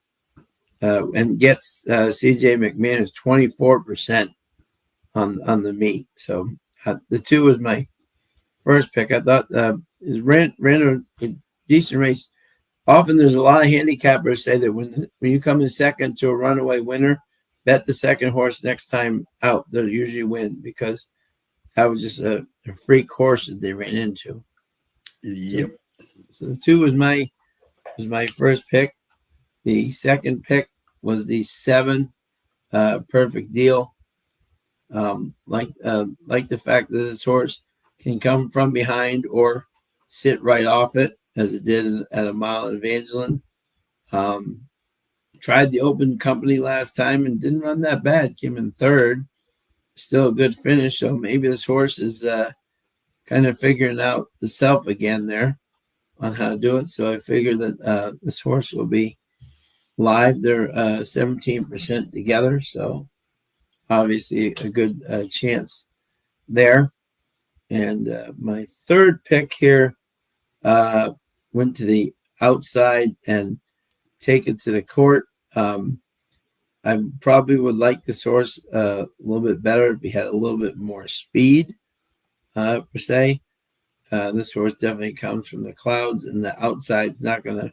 That was my original pick, so I'd be a little leery on how this track is playing there. So I'll give you my fourth pick as my third pick because I don't like the way the track is setting up for him. And I went with the 6 Kisses for Cooper, Fowl and Thornton. Has faced this level before and run pretty good, so that would be my third pick. But I'm now making it 2, followed by the 7, followed by the 6, and then the 12. All right. So we're a little bit different, not too much. I mean, we've got some of the same horses, but a little bit of a different order. And I've got one that you didn't talk about here that I like.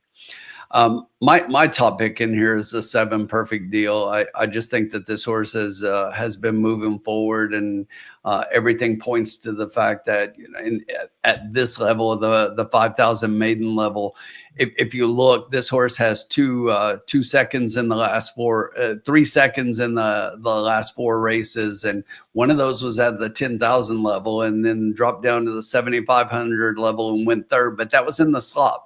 But on the fast track, this horse has been, like, in the last 3 before that, second.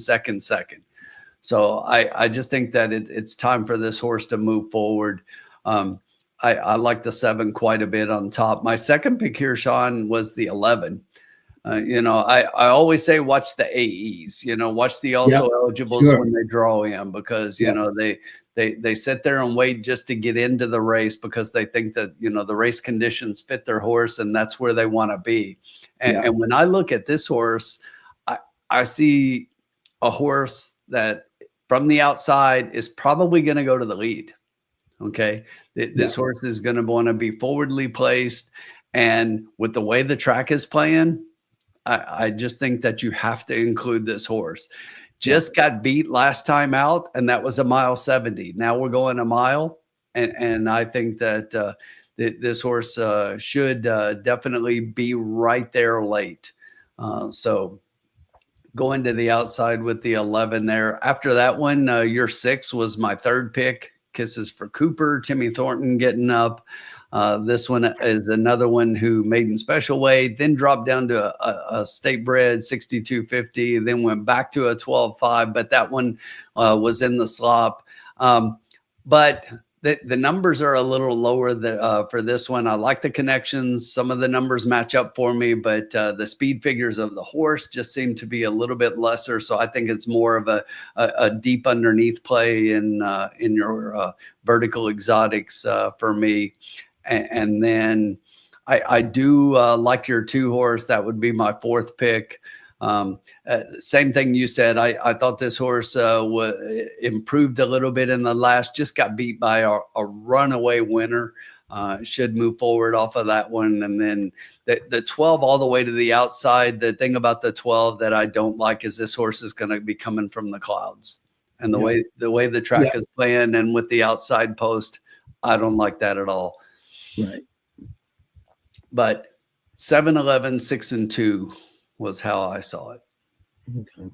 You know what makes this hard too, and I was saying this when I'm studying this. This is what makes these Louisiana tracks so hard to bet, right? And anyone can win a certain race or whatever. All it takes is one, right? But we have no idea when these horses come from like Louisiana Downs. Will they like Evangeline? Will they like Fairgrounds? Will they like, you know, Delta Downs? You know, like when they go to these different tracks, these horses like certain tracks and they hate other ones, and you have no idea, you know, will this horse take to it? Will he not? You know, it's very much of a crapshoot. Gene says Todd says, hi, Sean, and the other guy. Hanging with my son, trying to corrupt him as much as possible. Love it. Hello to Todd's son. Gene, number 2, took most of the money in the double. Interesting. Bobby D. Here we go. 7, 11, 12, 6. There you go. Just lock it in. Bobby's on fire.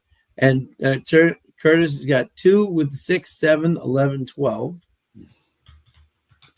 Marco Lou, how are you? He's live to 2 and 13 at Del Mar Race 6.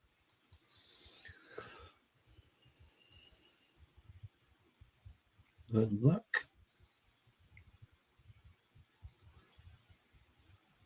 If you're still alive.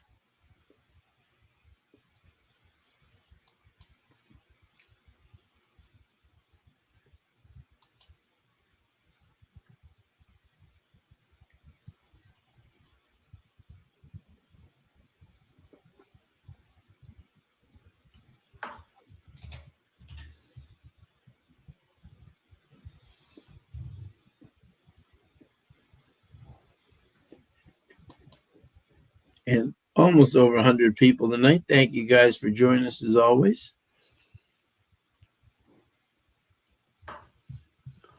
Tim's studying intently, trying to get a nice winning bet here for us? Yeah, I've got a really good idea. I'm kind of looking at the horses. I'm taking a look Yeah. as they're in the paddock here, and Yep. the tool time selections are 7, 2, 6. Don't like it. Okay. So he's close to what we were. You had the 2 on top of the 7, 6. I Yeah. had the 7 on top of the 11, 6.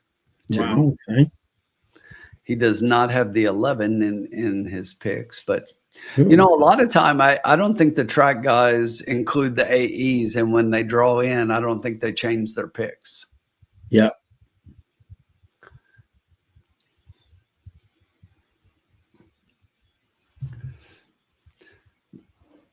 The 6 is being a little bit of a knucklehead right now.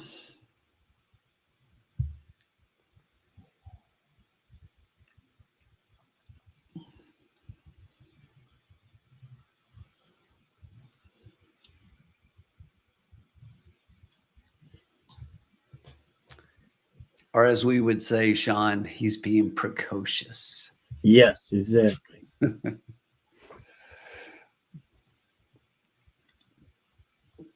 Rick's on the 7 win, place, and show.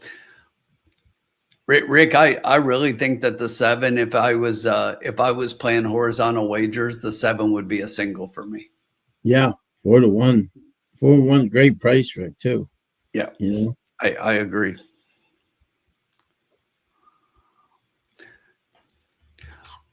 But Sean? Yep. You know what time it is? It is. Riders up! It's Love it. Riders up time. Riders up. The 2 is currently your 6-5 favorite. The 7 is 7-2 second favorite. After that, it's the 6, then the 11. Like yep, I agree. She also likes the 7. See, she does. She does. She's a very astute handicapper. Exactly.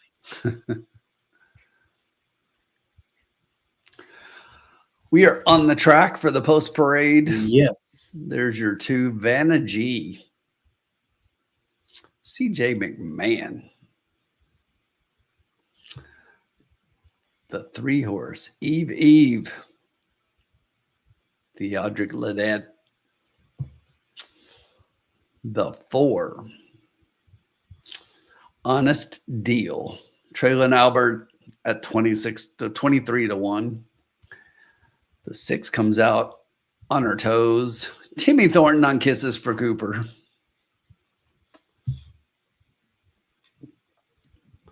There's my favorite horse, Perfect Deal. Yeah, perfect deal. Yeah. I like the odds too. Man. I do too. The 8, This Gray Mischief, Calvin Aranya.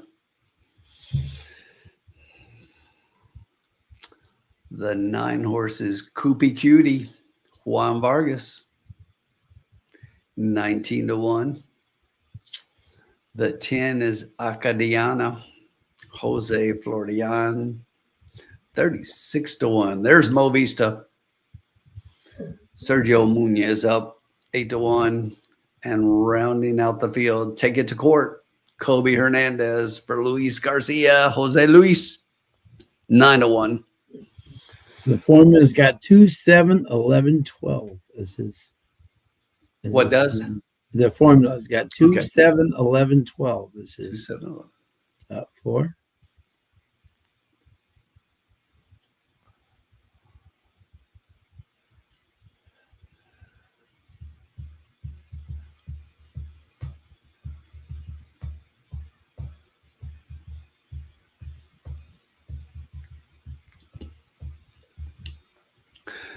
We are 3 minutes to post, Sean, and you know what? I don't need no more time.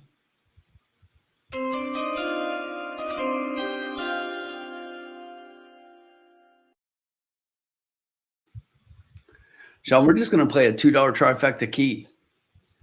And we are going to key on top. We're keying the 7. I think the 7's a single. This money on the 2 don't scare me. I think the 7's a single. We're going to key the 7 on top of the 2, 6, 11. Okay, like it. There we go. Very solid. Very solid. I like that play a lot. $12 play. Yep, I like it.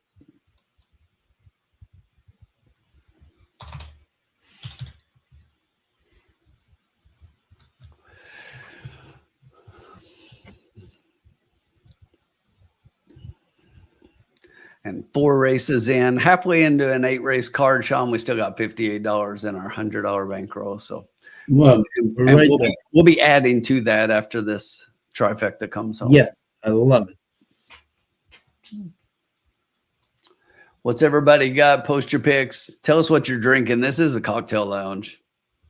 We haven't done a cocktail check on the cocktail lounge. I Sean, know exactly. Let us know what is your beverage of preference tonight, Sean? Tonight is the fruit punch sparkling ice. Fruit punch. Is Very mine. nice. I'm doing a little Dragon's Milk Reserve. Ooh, excellent. Excellent. What is everybody else drinking Quite tonight tasty. here? James White has got a exacta tri-box 26712 and went and across on the 12. Bob Jackson's top picks are 2612. Carolina likes to win on the 7. I think that's an excellent choice. Yeah, look, I think that's extreme value. I literally think the 7 is a single here, and at 7-2, come on. Yeah, exactly.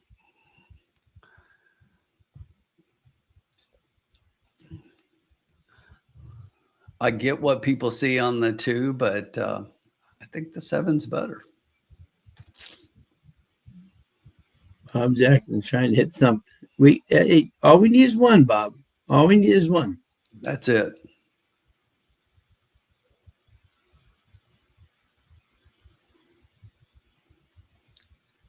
Gatekeeper went wine tasting and got a rosé. There you go. Very nice, Kate. Cheers, Gatekeeper. Willie's Remedy. Rick, you'll have to fill me in. I'm not familiar with the Willie's Remedy. Yeah, yeah. Arizonian energy tonic. Okay, interesting.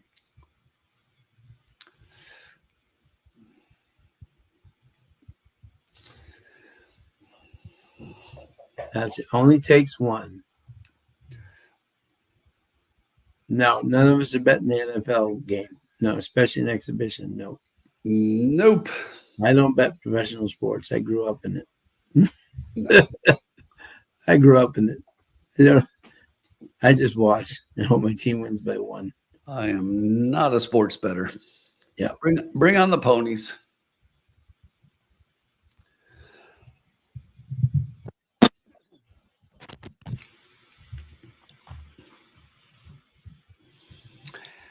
Sean, you know what we haven't talked about so far? Maybe after this race, we can do a little bit. What's everybody like this weekend in the Whitney? Yeah, exactly. Big race coming. Who you got? Who you got after this race? Think about it. We're going to talk Whitney. Yeah, love it. Love it. Should I do it, Sean? Should I do it? Yes, he's going to put you. White Abario is in the house, folks.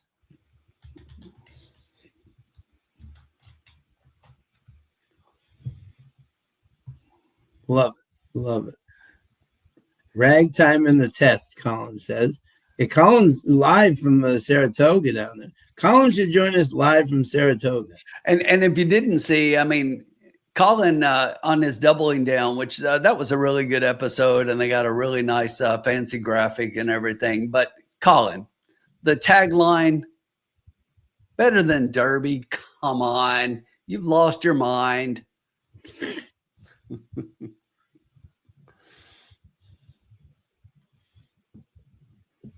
Crazy. You only need an audio drop of Razor saying cheers in his own. And I posted that he lost his mind, so he was wrong. He said he's going tomorrow. Oh, it's going tomorrow. Okay. Have a great weekend, Colin. Travel awesome. safe, Colin, and have a great time. What an awesome card you got there on Saturday. And make sure you guys try to, if you're going to be on track, try to find Colin and Vinny and see if they got some doubling down swag for you. Yeah, there you go. Absolutely.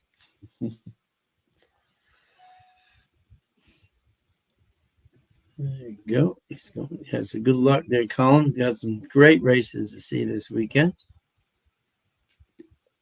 I'm usually up there at the Whitney, but this weekend I have my mom's 80th birthday party and my sister's 50th birthday party combo. So there'll be no racing for me this weekend other than watching.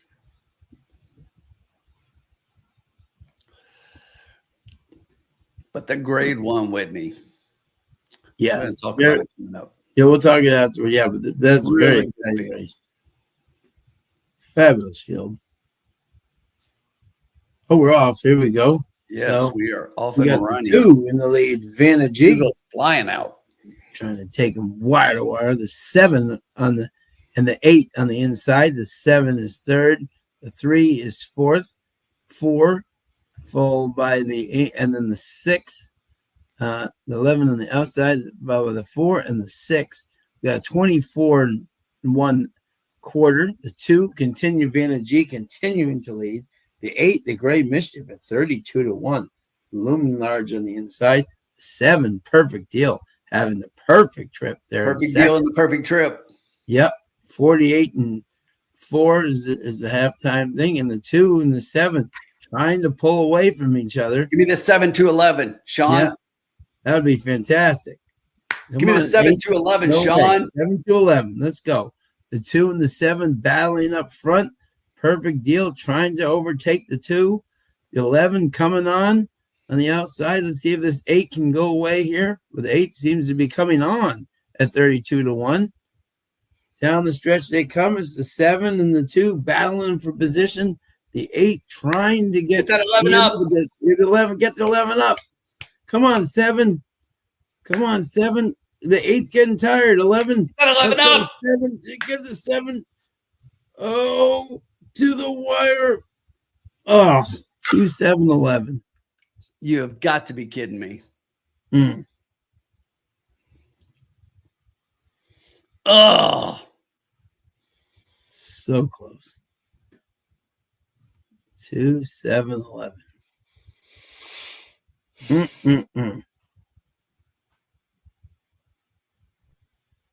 CJ McMahon.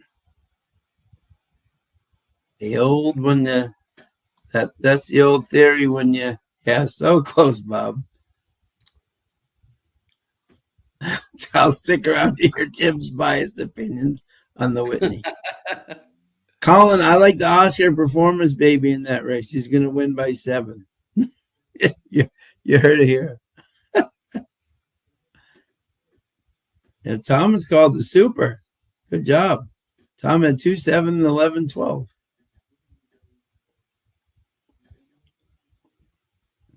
Oh, Bob had the 2 in the exacta, but not in win bets. 2-7-11-12. Nice job, formula.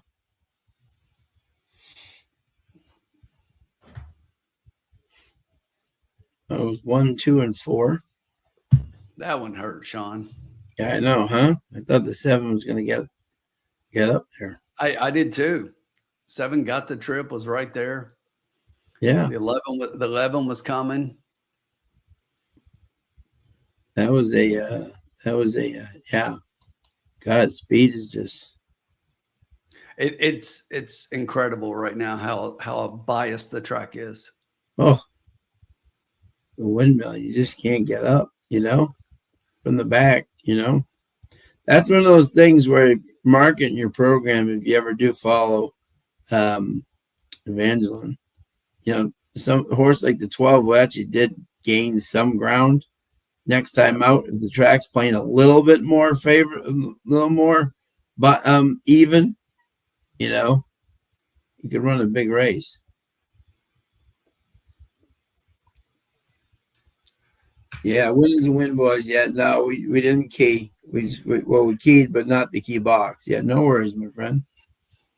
Curtis Sinnott says Sierra Leone is primed for a big race.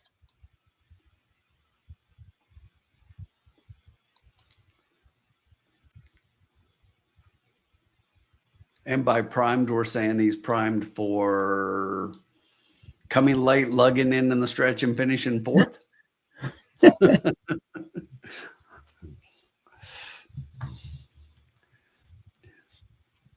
I don't know if a lot of you watch a lot of the NYRA broadcast stuff from Saratoga, and if you see, when JK does the cart talk. Have you seen the cart talk episodes? Yeah, that they do?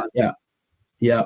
So they did a cart talk for this weekend, and he was actually in the back of the golf cart this time, and he had Pletcher and Chad Brown. And the funny thing is, in this particular golf cart, the golf cart like really pulls to the left, right? So Yeah. JK Pletcher was driving, and JK looks at Pletcher and he said, "Be careful when you're driving the cart." He said it pulls really bad to the left. And Pletcher looks over at Chad Brown and says, "Oh, kind of like Sierra Leone." That's hysterical. That's a great one-liner. Well, if you remember, right, Tim, right, Todd wasn't thrilled, because remember, in the Belmont, right, Sierra Leone took a left into Antiquarian and broke a couple of things, and Todd has not forgotten that, Yeah, exactly. So. Well, I think that's where the little jab came from, Yeah, that's what I think. I think that's where Todd's head was kind of, All right, Sean, but really quickly, let me run through the field. Yeah. Number one, breaking from the inside in the Whitney is Mind Frame. Yeah. Number two, Skippy Longstocking. Yeah. 3 is Highland Falls. 4 is Mama's Gold. 5, Sierra Leone. 6, Disarm. The 7, Wide Barrio. The 8 is Contrary Thinking. The 9, Fierceness. And the 10, Post Time. Yeah. What a field. What a field. Yeah. Yeah, exactly. And of course, like for me, as everybody knows, I love Post Time. I love Brittany. I love Sheldon. This is a tough field for him. You know what I'm saying? I mean, something's going to have to really, really happen for him to get up. He's a great underneath play. He always comes in. He's always somehow there in like second, third. Getting that gray head of his somewhere up there.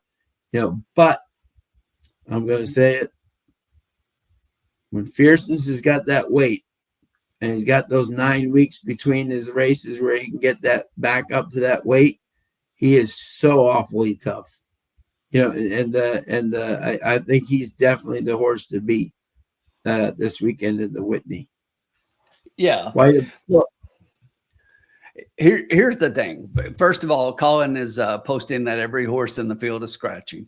So I will tell you that for the most part, Mind Frame is almost confirmed. I mean, they pretty much confirmed that they're going to scratch Mind Frame. Rapoli Pletcher, they know that Fierceness, Rapoli and Pletcher, that's their horse. That's the number one horse here. So, but look, when Fierceness broke his maiden in the very first race and won by 11 in that race at Saratoga, I posted on X and I said, everybody was going crazy. And I'm like, let's not anoint this guy the next Kentucky Derby winner right off the bat, right? And then he goes out in the Champagne and he throws a real stinker. And then he comes back in the Juvenile and he wins by 6 over Muth and Locked. He beat Locked, Colin. And then, then he comes back in the Holy Bull and he runs 3rd. And then the Florida Derby and he wins. And it's like, and then the Derby stinker and the Jim Dandy wins. But then they kind of figured out, like Sean just said, this horse needs some time and he needs some weight. Yeah. And so far this year, when in the Ali Sheba and even last time out when he lost to Raging Torrent, and I'm going to chalk that one up, Raging Torrent ran a crazy race and it was in the slop. Yeah. Look, I said last year going into the Derby that I had been a naysayer on Fierceness from the beginning, but watching the horse and really looking at the horse and watching races, this horse is special. I still think that.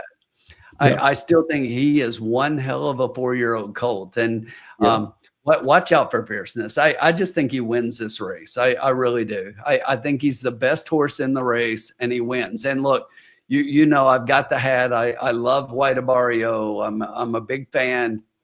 There's some other good horses in here. Skippy Longstocking is probably the best grade 3 horse in the field.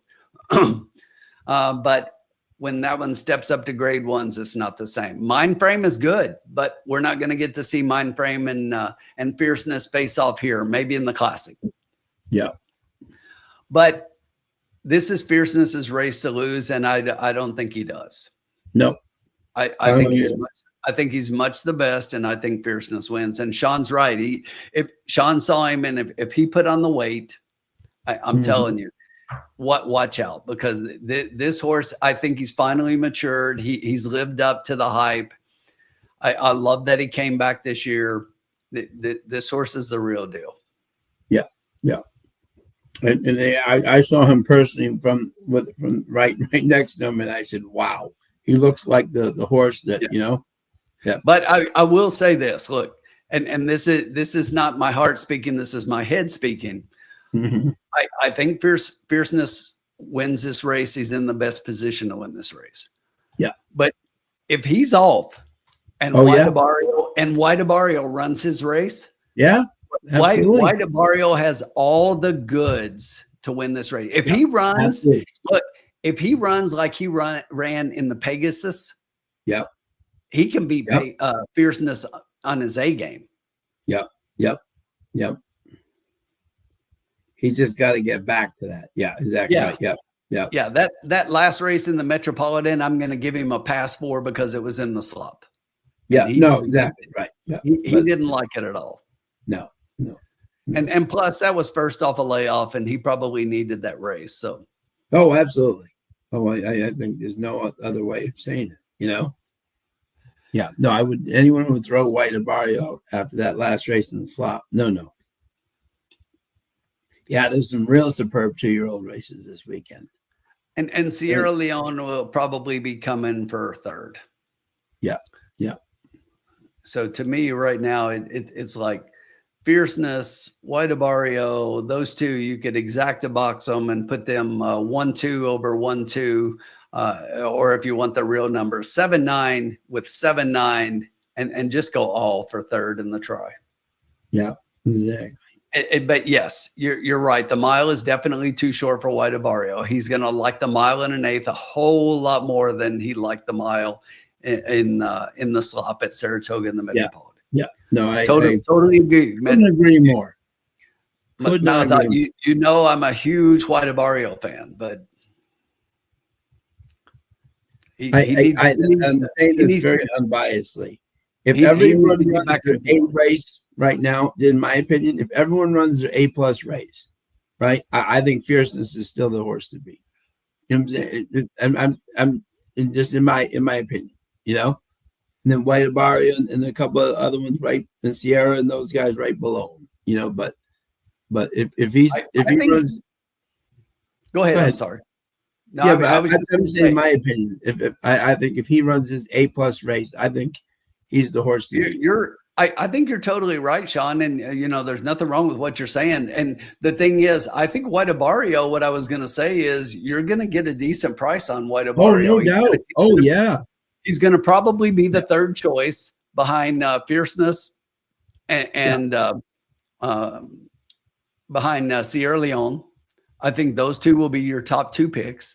White Abario is going to give you a good price, and if you like him and if he wins, you're going to cash. Yeah.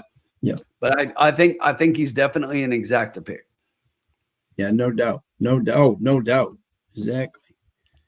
I will say this: if you're a Sierra Leone fan, and I'm just saying, if let's say White Abario and Fierceness and a couple other people get a little bit too quick up front, I'm just saying he could be. I'm just saying he could pick him up. I'm just saying, you know. Yeah. He's not without a shot for sure. You know. Definitely. All right, Sean, let's switch gears. We're about 9 minutes to post. We probably need to talk about race 5 here going up. Here we go. Okay. We're going to win race 5 going away here. All right. We had a lot of scratches here, Tim. So yeah. We're down to a field of 5. What did we like here, Tim? Yeah, for me, Sean, I had the one global stage on top. This is one that I just think with getting Timmy Thornton up off the claim, Ramirez first time off the claim, Sean in 92 races, huge sample size. He wins 32% of those, and his ROI is $3.10. If you bet $2 on every one of those 92, you're up about 50%. Amazing. Yeah. So yeah, that's a huge stat. So I think Global Stage is in a good position to win. I do have the 2 Crime Spree as my second pick. I think that this one, to me, the numbers are just a step below the top pick in here. So I can't pick this one on top. I had to go behind. This one is 4 for 6 in the at Evangeline, but more of an underneath play for me. I don't think the 2 is a win candidate, despite the fact that right now the horse has come down off a 8-1 morning line to 7-2, and then the horse who's currently your favorite right now off of a morning line of 3-1 at 8-5 is the 5 horse, and I've got this one third. I've got Handsome Harold as my third pick. This one, first time in a while that he has found a dry track, Sean. Yeah, Last race, right. sloppy. Race before that, sloppy. Race before that, sloppy. So he's been hitting a lot of wet tracks, and he's 5 out of 6 in the money in a wet track. Exactly. So his numbers, when you're looking at the PPs, a lot of people are going to look at the PPs in those last 3 races and the class of the race and say that, wow, this horse looks pretty good. He does if it's a wet track, and this is not. So I think he's more of an underneath play to me. So I really, though, I think this is a good spot for the 1.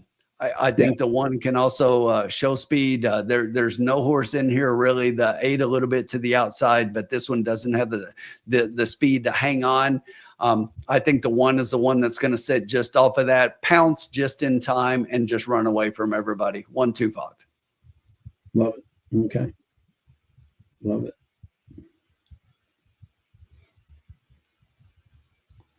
And we're in the paddock here.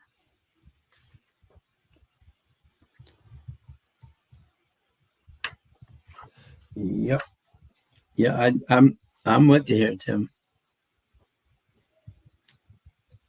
I am with you. The public 9-5 on the 5, they can have that all day. This horse is not the same on a dry fast track as he is on a wet. Bobby D's got 1-4 with 5-2-7. Gene's got 7-9.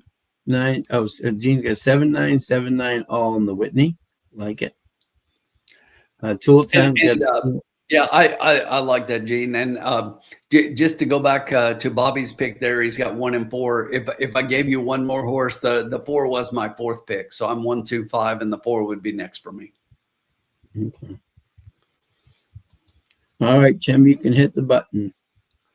We ain't wasting no time.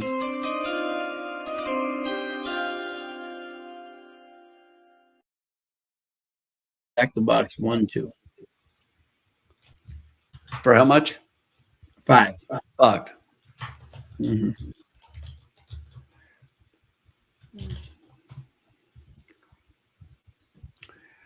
There we go. Fido exact box 1, 2. Yes, sir.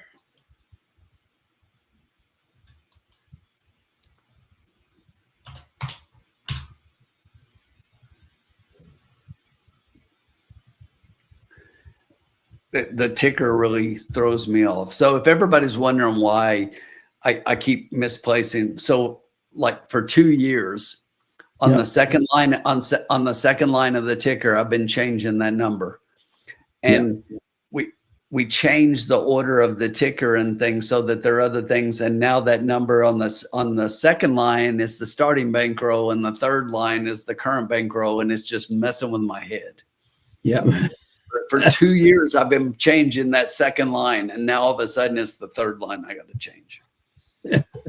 And I keep going to that third line and wanting to change that number. Creature habit, Sean. Creature habit. I hear you. But we're on the track. We're and the 5, Sean, the 5 is now even money. Even money. They can have it. Yes, they can. They can have it.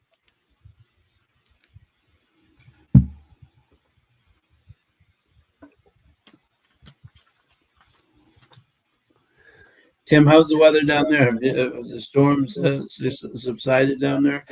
Yeah, I mean, we got some storms on Tuesday night, but we really haven't had any storms lately. We've just had this really high humidity and this this system over us to where the temps have been. It feels like temperatures have been over 100 degrees for days and days on end.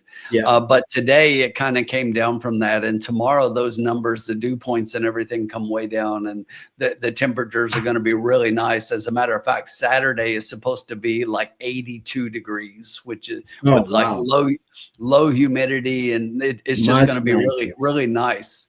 So I plan on getting outdoors on Saturday and spending some time out because it's been a while since you could do that comfortably. Well, that's great.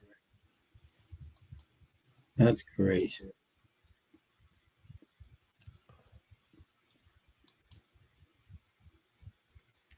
Yeah, it's freaking hot. Yep. Yes. We've been hot up here, but we've been 93, 94, 95, 96. No, it wasn't freaking hot today. It was actually pretty nice. Yeah. Wasn't as hot as it has been. Yeah, it's gonna be beautiful here in Massachusetts tomorrow. 65 degrees. 65 sounds glorious. Oh, it's gonna be gorgeous. I'd be sitting outside all day. Yes, exactly. No doubt about it. No doubt about it.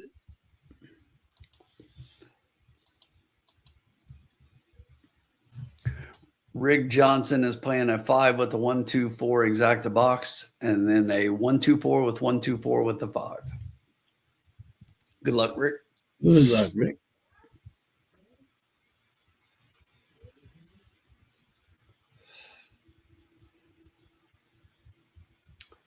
Malathot said he's weird. Oh no, he said today is weird. I'm sorry.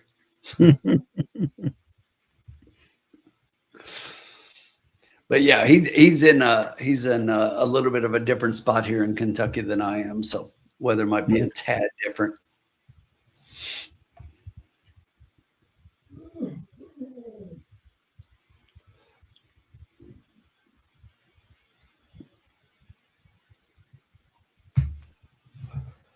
Then we got 2 minutes to post.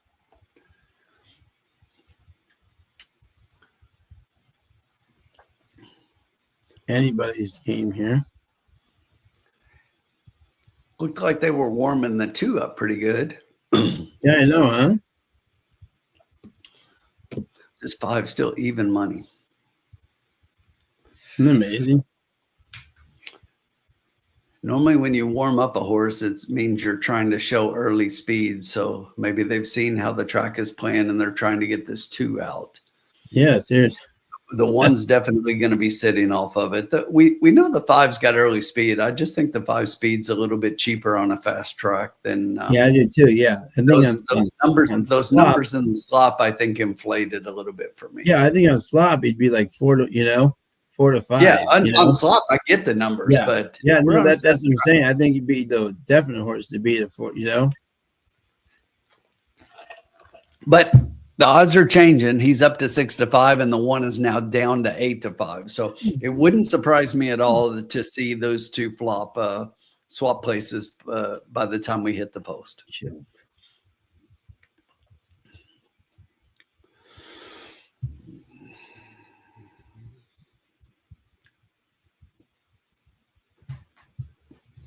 Headed to the gate, Sean. We're 0 minutes to post here for race 5, 3 to go here. Yes. At Evangeline. Yes, sir. Down on the bayou. Down on the bayou. Born on the bayou. Born on the bayou. Fogarty sang, huh? Born on the bayou.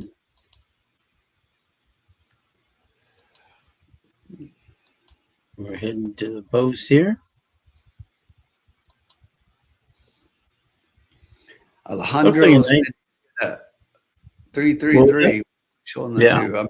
I'm trying to figure out what the 3-3-3 is if we're going win. Oh, 3 to win, 3 to place, 3 to show on the 2. Got it. Like, there you go. Groundhog, my friend, what's up? Hey, Groundhog. And a superfecta, a 1 with the 2-4, with the 2-4-5, with 2-4-5-8. I like the 1 on top. I agree. That's my top pick. I like the 1. Bobby D is going exact to box 1-4 with the 5-2-8. Yep. Good luck, Not Bobby. a bot. Wow. Oh, 50 to 1. Wow. An inquiry. Wow. Inquiry. And Rick Alford is doing a 1-2-4-5 super box. There we go. And it amazes me that they offer a super and a 5-horse race. Yeah, I know. Huh? But by all means, play it. Curtis is doing a tri-key 1 with the 2-4-5-8. So 1 all. Rick said he was on that 50 to 1 at Del Mar. Good job. Hope he stays up for you. There's the inquiry.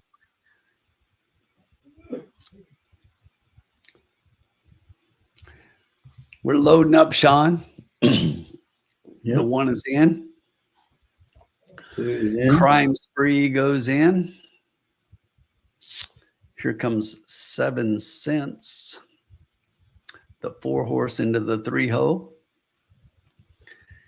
Handsome Harold. Just 2 left to load. And finally, Slither. Slithers into the gate. They're all set.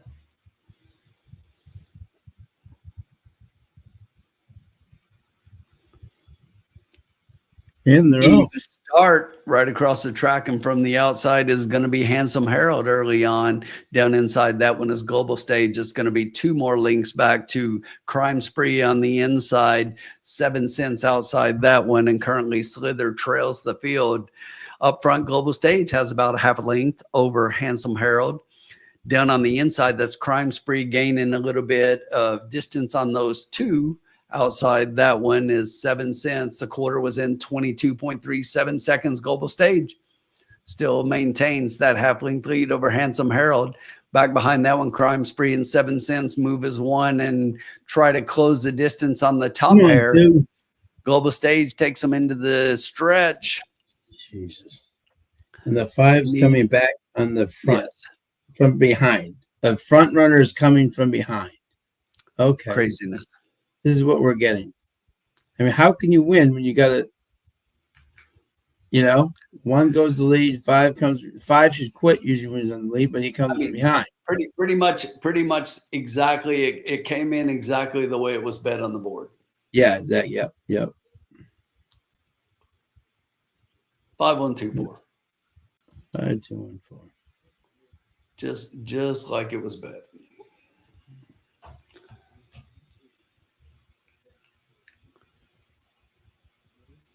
Thought the 5 was definitely going to quit, and instead he comes back and wins. Yeah. Well, look, I know there are a lot of people that are going to say I told you so, and the horse's odds and everything else, and good for them. If you got it, congratulations. But that's the PPs don't say the horse runs like that on the dry fast. Yeah. No, exactly. The 1 and the 2 kind of bumped a little bit coming out of the gate, but didn't really impact anything. No. The 1 should have stayed on, though, a little bit more. I thought the 1 had more than that. Yeah, exactly. Yeah. You know what? Timmy Thornton hasn't ridden very well tonight. No. I thought the 1, when the 1 got past the 5, I said, okay. You know what I'm saying? The 5. I'm not even sure I'm not even sure that the 1 held on for a second. I don't think he did. No, the 2 I think did, right? No. Was it the 2? No, 5-1-2. Yeah. Yeah, he did hold on. It was close. The 2 was closing up on him. That's why I said. All right. We still got 3 races. Yeah. I'm not worried. Yeah. I'm not worried. No change in Del Mar. No change. No change. Be right back. Okay. Yeah. No worries. Yeah. So that's one of those things where Yeah, that's what you get. No chance. No change. Good job, Rick. 50-1. Yeah, I got a $5 try. Kind of expensive bet for a chalky result. Yeah. I just thought the 5 would be beat by the 1 on the gate. Is exactly what happened. I thought the 5 would quit. The 2 would go past him. And instead he comes back. Something he's never really done out of he's being a speedster, but on a fast track. Okay. And anyone who had it, including Mal, well done. That's why with these tracks, I generally do not bet these races because they are impossible on a form basis to really see.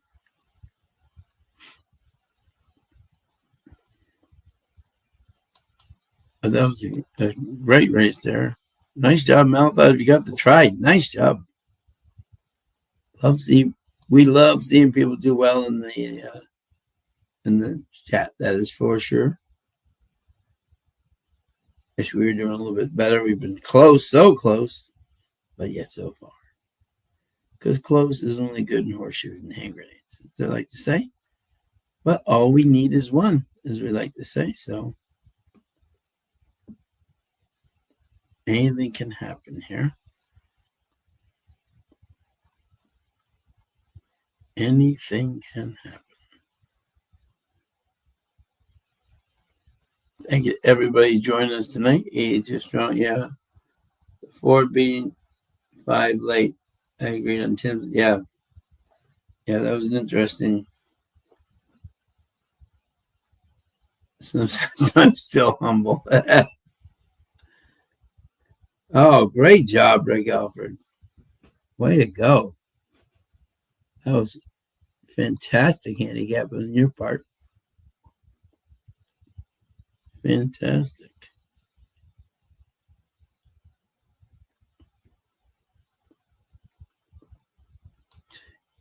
Yeah, it's going to be a fun weekend in Saratoga, a fun weekend up for the Whitney. I'm trying to think of Ellis. Ellis has been having weather problems, but hopefully they'll be back this weekend, which would be good. Anyone else going to any tracks this weekend? Anywhere else in the country going to anywhere this weekend for fun? Let us know.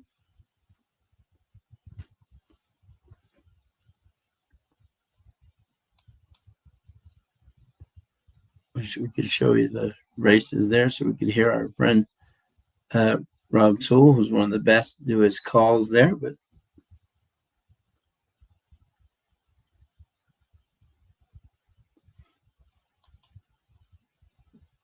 in a couple of weeks after the King's Plate, Woodbine will be back and we'll be able to show all their races, which is very exciting.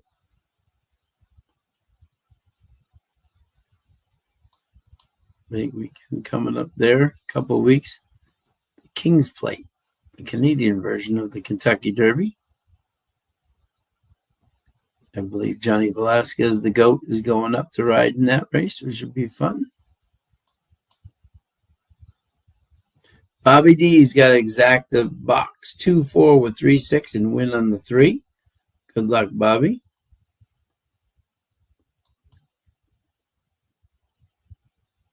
Exciting race coming up here for sure.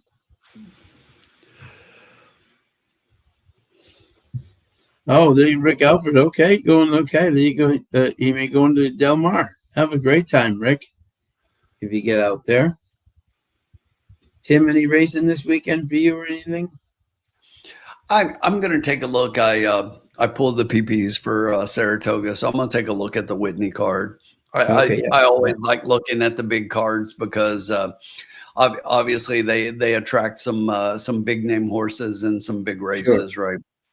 But sure. Oh yeah, unlike the way we do things here in the lounge on those big days, I'm trying to find my spots. I'm trying to, find the races I have a strong opinion, and everything else I'll take a pass. Sure, absolutely. Absolutely. Makes ultimate sense. Bobby D, number 3. Bet on Bobby.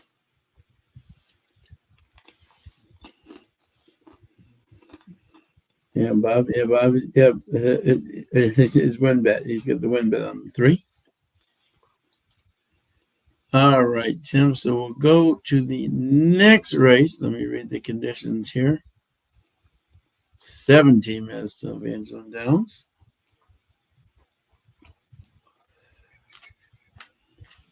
And that's race 6. Will feature 5.5 furlongs. State bred at 7,500. Non-winners of 4. Purse 15,500. And that is claiming price 7,500. And we have a full field of 7. And can Bet on Bobby win for Bobby? That is a great question. We can bet on Bobby, or we can take Baby's Last Dance.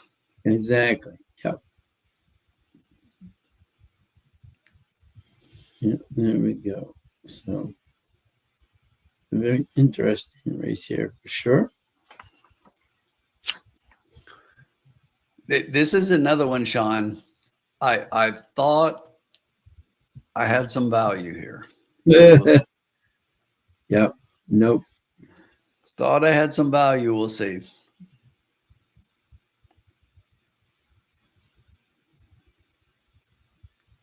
This board is really confusing me right now.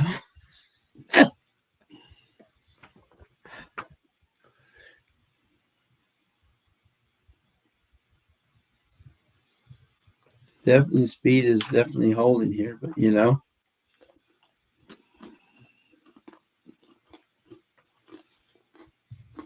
Let me see here. So 2's at 8-5 right now. Bet on Bobby. Ken has never run an Evangeline Downs, so we have no idea how he's going to like the track. Interesting, a lot of these, see, this is interesting, Tim, to me, right? Is a lot of these horses, Caroline likes 132, right?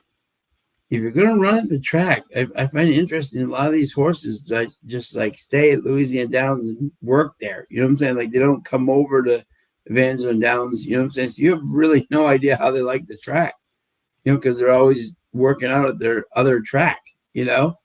Yeah. So the works don't help you at all sometimes at Evangeline because there's no works on this track. You know, so you could love it or they could, or she could hate it, you know? Exactly. Because you never know. All right. Here we go.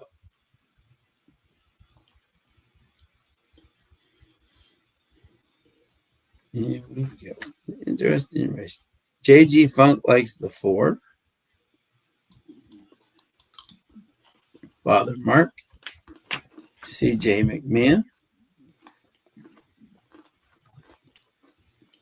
It's an interesting race. Okay, so now for our picks here. All right, and this race, Tim, I thought was an interesting one. And I did like here, I like the 4 Father Mark. That was my first pick. Veronica Lifton and CJ McMahon. They're 33% together.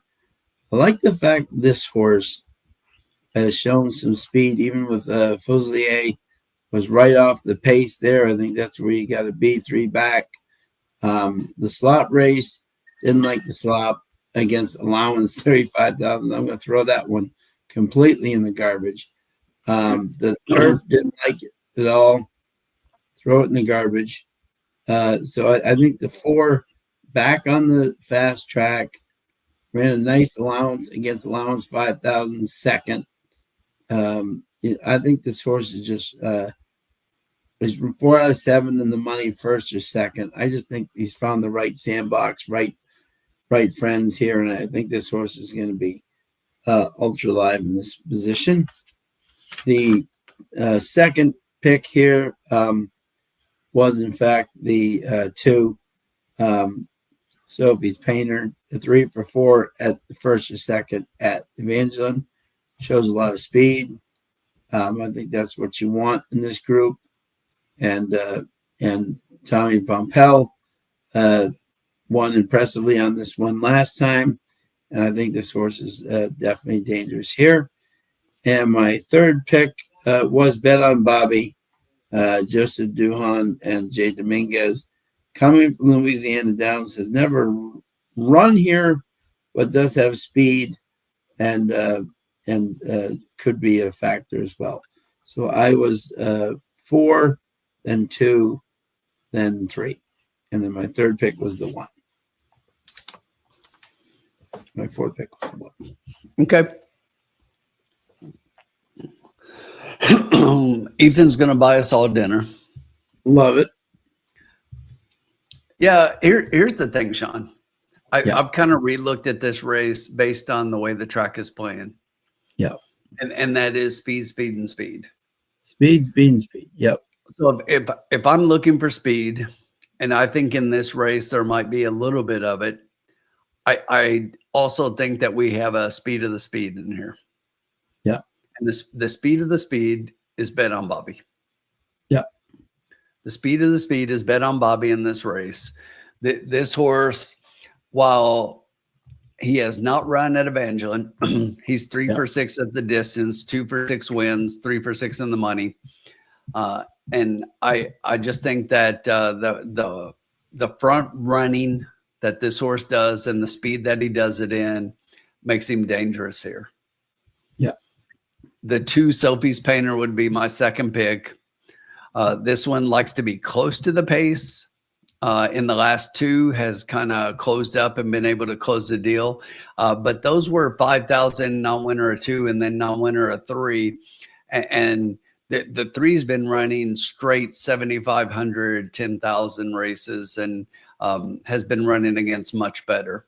And the thing is for Sophie's Painter, because this horse has won the last 2, she's gone from non-winner of 2 to non-winner of 3 to non-winner of 4. That's pretty steep competition, right? That is very steep competition. Yeah, she's just stepping up against horses that are quite a bit better than what he has been running against. So right.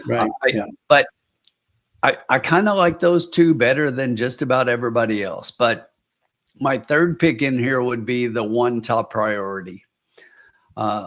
This horse seems to set just off the pace and try to come with a run late. Another one who at the distance is 3 for 5 underneath and 5 for 7 at Evangeline. So definitely one that I won on my ticket, seems to always be there, always be hanging around. It's a 5-pound apprentice here. And one more to throw underneath in here would be the 6. This is another one who I think has early speed, but doesn't have the speed of the others. Yeah. So could hang on for a minor placing underneath. Definitely outside that last race to where he dropped into the 5,000 claiming ranks. Before that, you see those 2 were state bred allowance races. Well back in those 2 races, but that was a little bit of a steeper race in those 2. So this horse fits a little better in here, and you can kind of line through those and look at all the other races. So probably more of an underneath pick for that one. Yeah, maybe 3rd, 4th if you're playing supers, but definitely something that figures underneath. But I do think 3 and 2 to me are kind of like definitely tops in this race. Yeah, no doubt. KG Funk's got 3, 4 exacta box. Ethan's got 3. The thing about the 4, Sean, I actually had Father Mark under 3 and 2. But this is one. It's one more that I think has a possibility to finish underneath him 3rd. But the thing about Father Mark that I don't like is this horse is just going to be far back. He's going to be further back, and we've seen that race in and race out. Nobody's done that tonight to win. Yeah, yeah. Underneath the best. 7 minutes to post. Did we see tool time selections? I did not.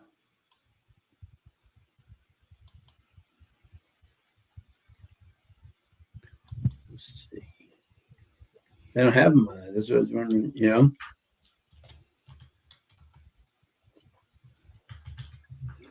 Tool time, if you were watching, what are your selections? We still respect them. Rob's not just a great announcer, he's an excellent handicapper down there. So you always have to respect their man, Rob Tool, who is fantastic. We'll go look up his picks.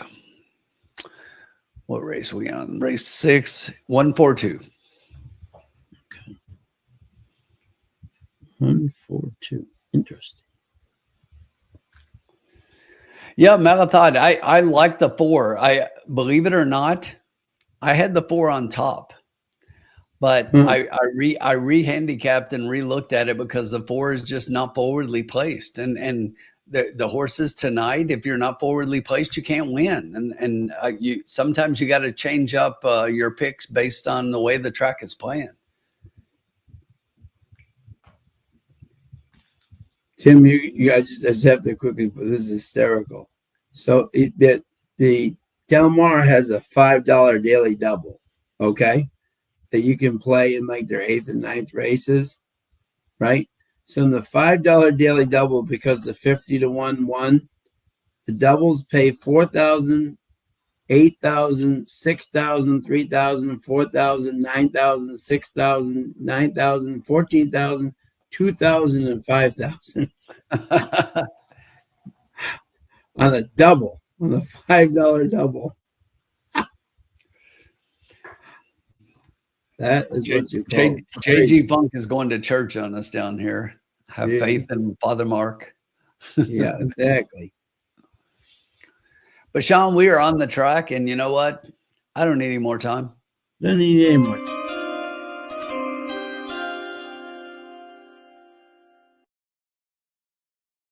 All right, Sean, I'm going back to the tried and true formula.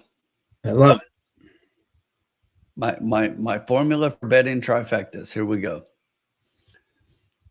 I'm going to play a $2 try, 2-3 with 2-3 with 1-4-6. 2-3 with 2-3 with 1-4-6. It's a $12 play. Okay, like it. I like it.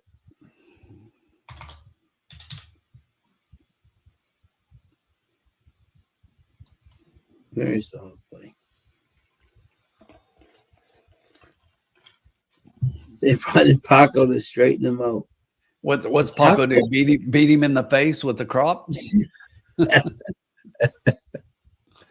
Sierra doesn't lug in as much as he did before, which is actually interesting. He is growing a little bit out of that. No, he has. Yeah. It's just pretty funny that Pletcher said that directly to Chad. Oh, I know. Yeah, Zach. Yeah. He doesn't forget what happened to poor antiquarian. Was not a happy camper that happened. And by the way, just a report, people, I saw Antiquarian work out this past weekend, and he is one happy horse right now. He's getting better and better and better. Sean, I think this odds board is pretty interesting. So now, me too. Right now, the 2 is even money. Yeah. The 3 and the 4 are both 5 to 1. Then the 1 is 7 to 1. The 5 and the 6 are 8 to 1. The 7 is your long shot in the field at a whopping 11 to 1. That's amazing, isn't it?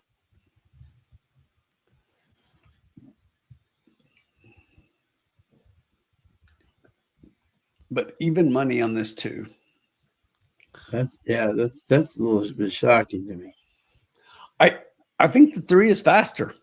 Yeah, I think so too. Yeah, I think so too. 2 minutes to post wager now. Don't get shut out.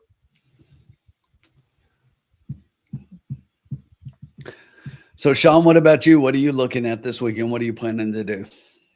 I am just, I'm just going to be watching Saratoga.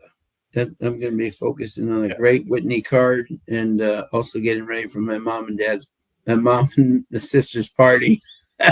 I'll be pretty busy doing that stuff. So that's right. That's why you weren't going to the Whitney this weekend. Right, exactly. Yeah. So there's a good chance I'll be going up to the Travers, which I was not expecting to. Some things changed, so I may be going up to the Travers, which I haven't gone up for in a while. That could be exciting, but yes, the Whitney, no go this weekend. You didn't want to go up anyway this weekend. Colin's up there. Yes. Colin, are you in the chat? No, he's probably somewhere at a bar. He's He's going up tomorrow night, so he's with his kids. Yeah, he's going up tomorrow. That's right. He'll have a blast. It's 8:45. He's probably trying to get his kid to sleep right about now. Yeah, exactly. So Dad's got to go tomorrow. Actually, he just checked in and said yes. See, there you go. That's funny. Good job, Dad. That is too funny. Hey, Colin.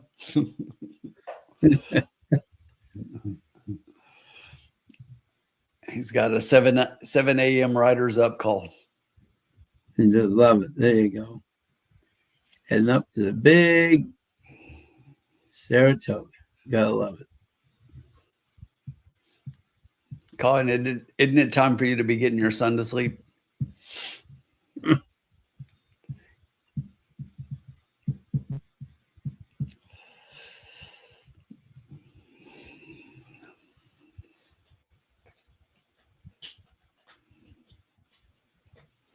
He's probably texting from laying in bed with him. Yeah, exactly. Carolina Moon's playing an exacta 1-3 with the 2. Good luck, Carolyn. Did everyone in the chat get the real Riders Up following them? That would be me. Everybody else lost her. We sent Rory to New Hampshire. Love it. Rick Johnson playing 1-2-4 with a 3 and a 3 with a 1-2-4 with all. Good luck, Rick. Yeah, good luck, Rick.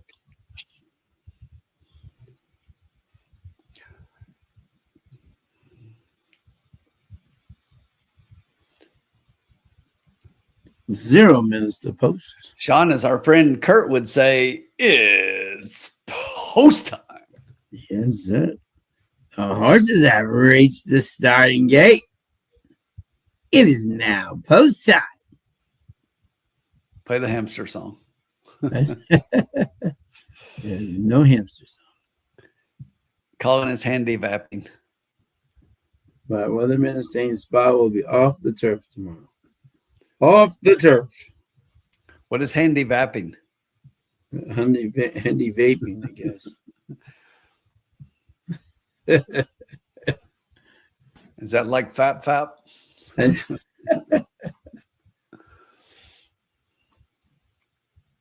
again, loading them up, Sean. You want to call this one?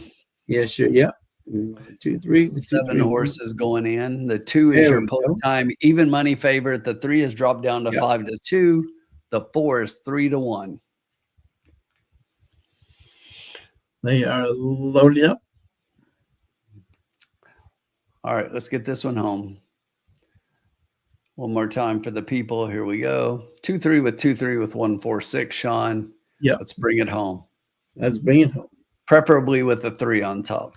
Yeah. We got the 6 coming in here. Now we got the 7 coming in. And we'll take the 6 for third. Yeah, love it. They are all loaded. So we'll do 3-2-6.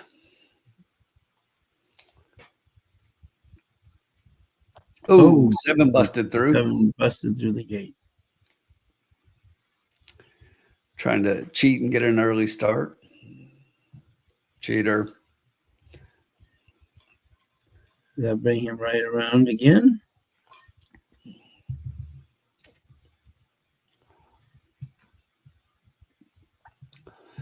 Guess we're not Loading checking back them out. up. Okay. Let's just put them right back in. And they're off. And there's the 3 going right for the lead with the 4 on the outside of him, the 1 right on the inside, the 2 in the back of the pack right there, and the 6, the 5, and the 7 on the outside with the 2, and the bet on Bobby at 3 to Speed 1. to the speed, Sean. Speed to the speed. Yep. Oh. Four took a bad step and he The 4 took a backed out bad of the step. race. Yep. But the 4 is up on the top. We got that is the 7. Is it the 7 on the outside? Cajun Cyclone. The 1. Come on, Tommy. Get that 2 going, Tommy. Come on, 2. Get this 2 going. 3 is still up there. We got the 1 and the 7 behind. Come on, Tommy. Come on, Tommy. Here we come. Down the stretch they come. It's still the 3, but the 2 is coming with each and every stride. The 1 and the 7 battling it out. Get the 6 come. Here comes the 6, Sean. Come on, Here comes the 6. Come on, get up for 3rd. Come on, 6. Come on, 6. Oh, what a beat. Oh, what a bad beat. Oh, that's a bad beat. That is a bad beat indeed. Oh, man, we are just flying. Oh, the 6 could have gotten up. That would have been huge. Fuck. A single ticket just took down Del Mar. Wow. 450K. Tim, we have been so close. I mean, how many times? And you know, we called it on that 6 that he was going to be closing, and I thought he was a 3rd place horse and he was going to be flying at the end, and there he was, but he just got beat. Jeez. There's got to be an inquiry to see what happened to that 4, though. Yeah, there's someone's got something to give there.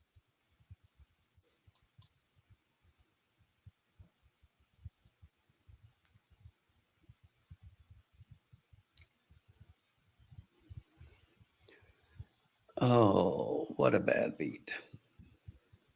Man, I thought we were going to be cold there. I thought we were home. That's 7.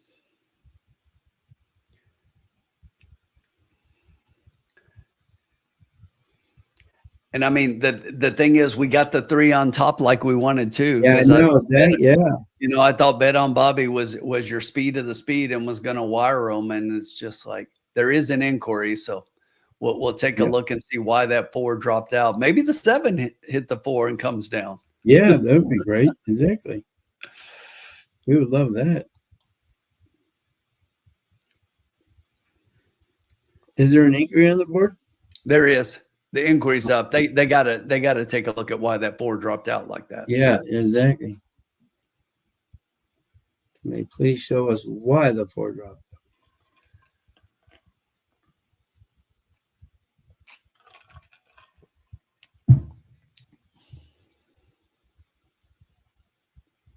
See if the 4 objects on somebody.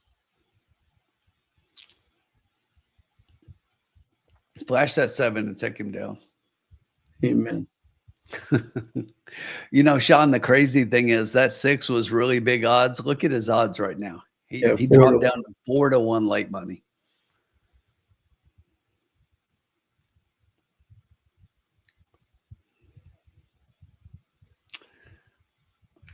That was the bet, though. Bet on Bobby 3 to 1.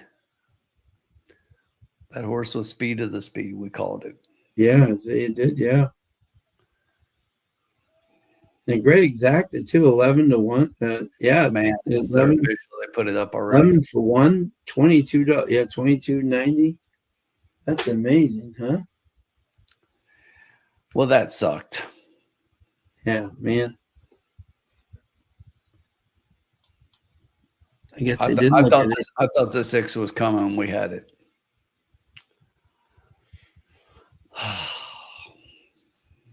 Yeah, hope Ethan can get that home. Yeah, so close. This next race sucks. Yeah. A whole 5 horses. Yeah. From 14 horses with 2 MTOs, we end up with 5 horses. Yeah, Zach in a 1 to 5 favorite. Yeah. Which is, the MTO. Yeah.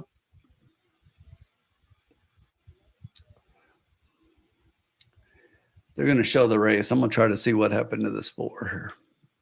Yeah, the funny thing is, look at the exactas. The 13's 1 to 5, but the exactas pay 68, 11, 15, and 25. That's interesting. You don't see that every day. He just took a bad step. Hopefully he's okay. That was not good.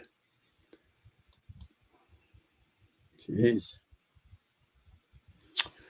I hate seeing things like that. Frustrating.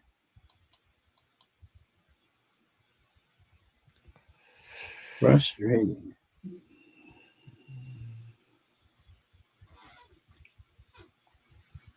Frustrating, to say the least.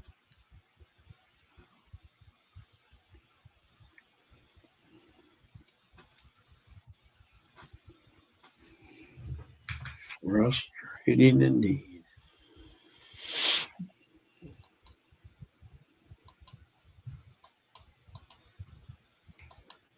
So close there. $10 exact. Wild pay. Yeah. Call. Exacted paid $10 there. I thought it paid a little bit more than that. I thought it was. Yeah. That was for $1. Yeah. That was. Yeah, the $1 exacta was $11.90. So if he had a $10, he got back $1.90. That's a great exact, actually. No, it wasn't bad. I mean, hindsight's 2020. If we put our money just on the straight exacta, which we called it 3-2. Yeah. Thanks, Felipe. We'll get it. All we need is one. All we need is one.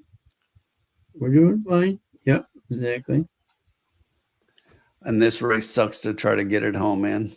5 horses with a 1 to 5 favorite. Exactly. And interesting the exact to say the opposite, which I think is hysterical. Have you ever seen this before? 1 to 5 favorite, and look at the exactus. Yeah, the 4-6 is paying the least. Like, what are we looking at here? This is crazy. Well, it's just because there's no money in the win pool, Sean. He's 1 to 5 because he's got 684 to win. Yeah, exactly. Out of 1,200. So he has over half the pool right now. So yeah, exactly. Let the money come in; it'll sort itself out. Let's look at the will pays real quick, and this will tell us. Yeah. So right now, the lowest double is the 4. Yeah. 4, then 13, then 6. In the pick 3, it is 13, then 4, then 6. Yeah. So 13, 4, 4, 13. That's the way it's playing right now.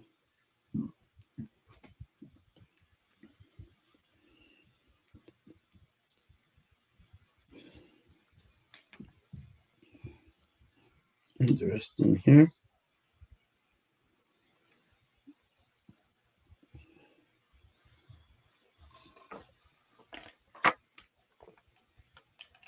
Yeah, this is one of those races where you're like, okay.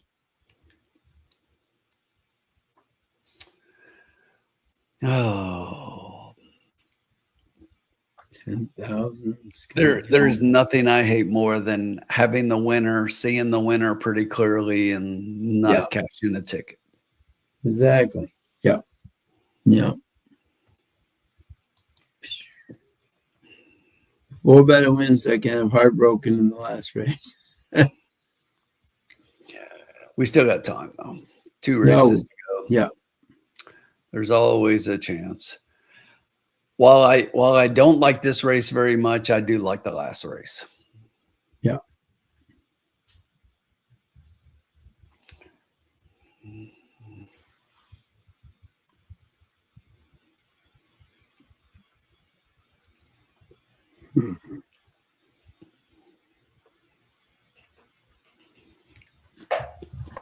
How much money do we have left? $36. Yes. Tim, who did you like here? I don't like any of them. Yeah, I mean, I said it was 13.46 in the will pays. One of them was 4.13.6, but to me, when I handicapped it, it was 13.46. Yeah. So that's why I said I just don't like this race, because the 13 and 4 are the two best horses in the race. They both are able to show early speed, Sean. You know, we know that speed is holding. The speed horses have been fighting it out all the way around the track. And when I look at these two, I think that the speed on the 13 is a little bit better. Yeah. So I do like the 13 over the 4. Nothing changes seeing how the track is playing. That's the exact way that I saw it. The 13 has probably has better races against better competition than the 4.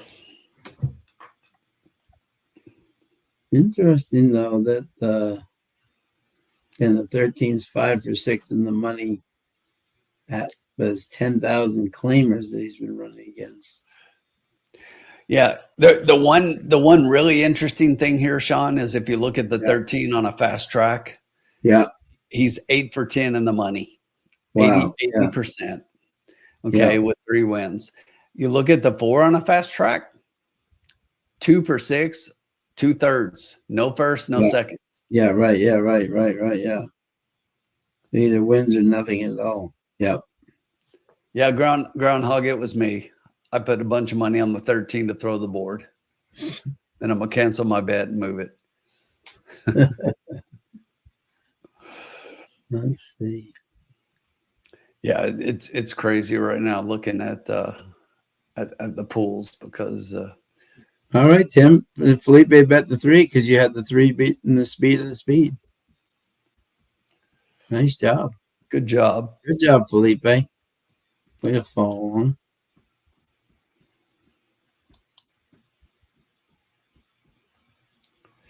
So Groundhog, are you at Ellis now? Are you now that they're running to Ellis? Are you at just back at Churchill?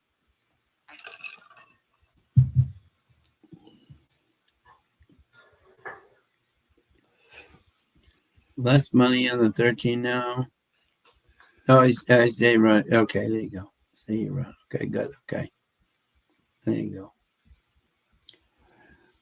Occasional trust were needed. Okay. Groundhogs, me and Bobby, Brian Short coming up for the Travers, Saratoga. See Junior and Sovereignty. I want to get Bill Mott to sign my picture. There you go. That'd be awesome, huh? We already got Junior's signature. Now Groundhog, I'm gonna figure out a time. I'll probably take it to Keeneland in October and see if I can get Bill Mott to sign. Yeah, he'll sign it. No doubt. Yeah. Billy's I'll catch him at the track kitchen in the morning. Yeah, Billy's one of the nicest people ever. 13. Yeah, big field of 4 here. With 10 minutes to go. Tim's picks are 4, 9, and 13. So Tim is splitting the 13 and the 4. No, that was not my picks.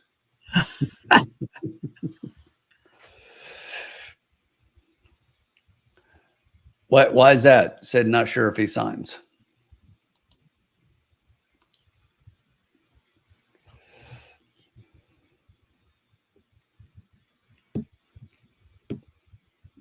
Maybe he won't.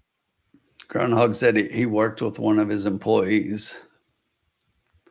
Oh yeah, Penny. Oh yeah.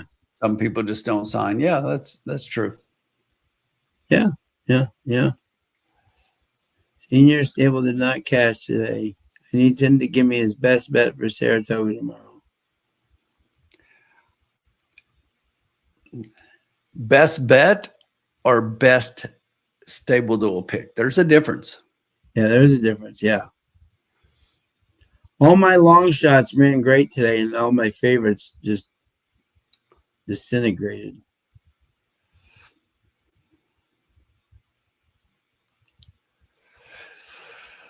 For a stable duel. And remember, we're going to be off the turf again tomorrow.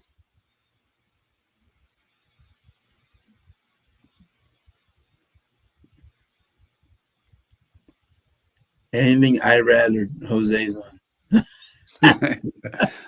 That seems to be sure, right. You want to hear an amazing stat about Jose Ortiz? This is what do you call it? Sean, can I use it? This is what do you call it? This is a amazing stat. Jose Ortiz, I think, was it since 2020 or whatever it is, right? In grade ones at Saratoga is 2 for 86. Isn't that amazing? In grade one races at Saratoga in 2020, Jose's 2 for 86. That was shocking when I saw that. That's not good. Tool time's got 4:9:13 in this race, yeah.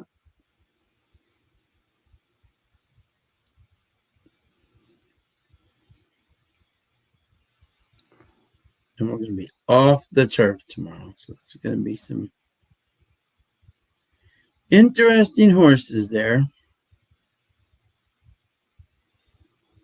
For sure. I know this will be interesting tomorrow. Disarm is in as a main track only tomorrow.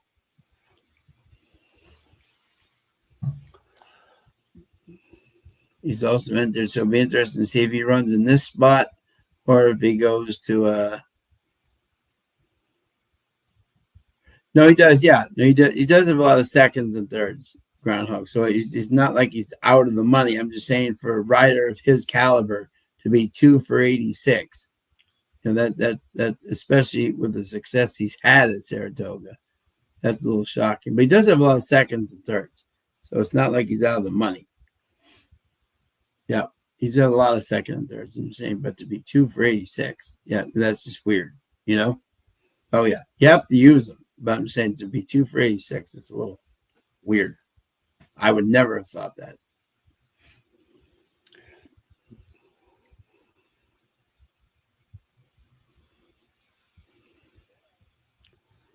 So what do we got here? We got 6 minutes to post.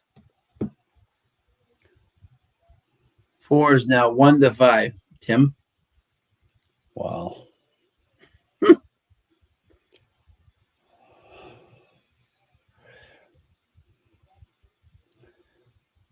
Are they going to be off the turf in every race for sure? Have they already said that? Well, it's supposed to really rain tonight. It's supposed to rain like all night. So I doubt, that I doubt they would be able to keep any of them on, especially with the night before the Whitney. I would think you'd want to keep everything off and just try to seal it as much as you can for Saturday, I would think, Yeah. That's my guess. That's what I've heard is the way they're leaning,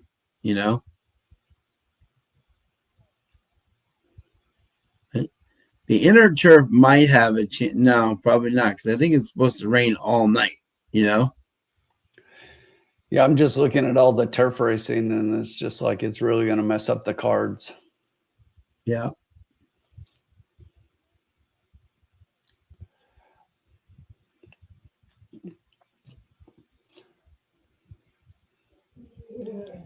All right, Senior Stable, I got 2 picks for you. I'm gonna give you 2 because the first one doesn't sound like much, but the first one is a stable dual pick. Okay, this is the kind of pick that'll make you a lot of stable dual points. Race number 3, April Antiques. Race number three, April Antics. This is here's what I see. This is a tightly contested race, and you've got 4 horses that could cost you a lot of money, and I think it's a coin flip. Then you've only got 2 other horses, and they cost $750. The 3 is much better than the 6 to me, and the 3 is probably going to get a top place, and there are going to be a lot of other people paying a lot of money for those other horses that are going to maybe take less points than April Annex. So April Annex is not from a betting perspective, but from a stable duel perspective, that's a strong pick. Yeah. And then a horse that I liked, and we'll have to see how everything falls out tomorrow, as far as the turf races and scratches and everything. But in race number 7, the number 1, Mibago. I really like that horse to begin with, but Irad getting up for Mark Cassie, Vacoma. Yeah. This is one that even if they come off the turf, has run strong last time out at Saratoga and on the dirt in a stakes race. So going to be right there. Irad's riding lights out. To me, that's a strong stable duel and wagering perspective. 8-1 morning line, only $3,000. So number 1 in the 7th. Mibago. Mibago. Loves the dirt.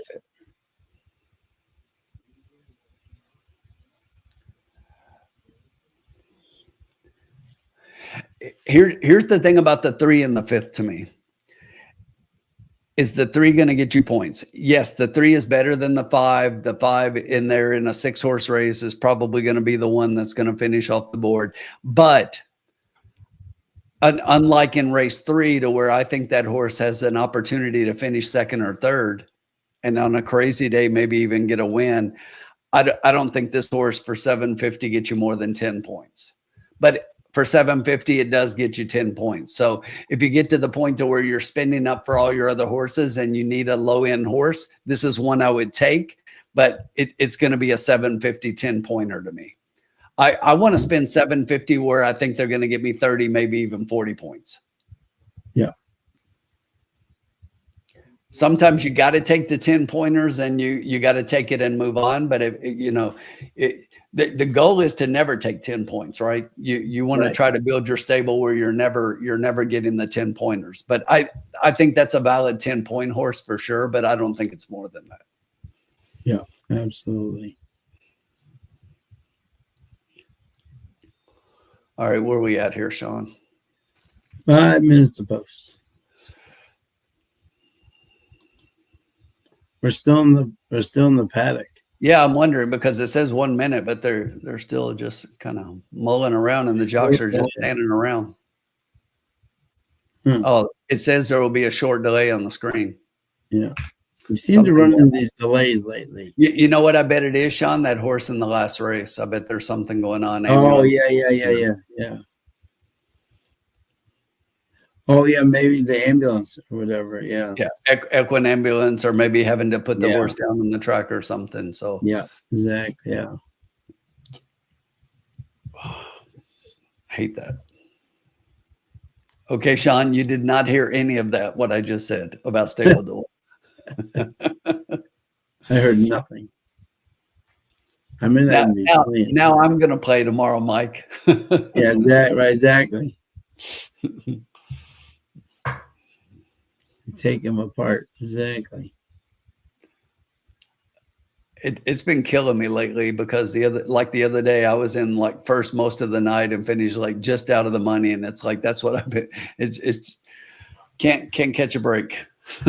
I've been up like I'm up there always at the top, and then I have some 7-5 favorite that I that I love, and he comes in 6. You know what I'm saying?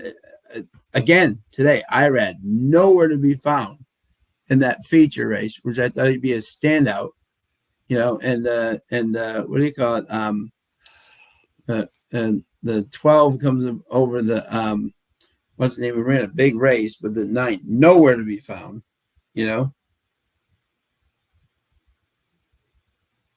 Watch out for Tommy Morley's barn. Tommy Morley's barn's going to be coming back with a vengeance. That is my prediction.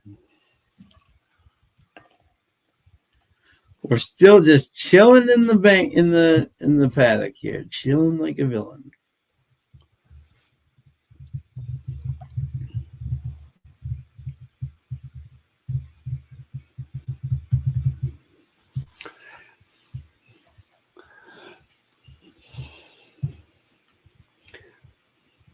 You know, my experience with Stable Duel, Sean, tell me if you think yours is different. My experience with Stable Duel really changed when they changed the scoring format. I hear you. Yep.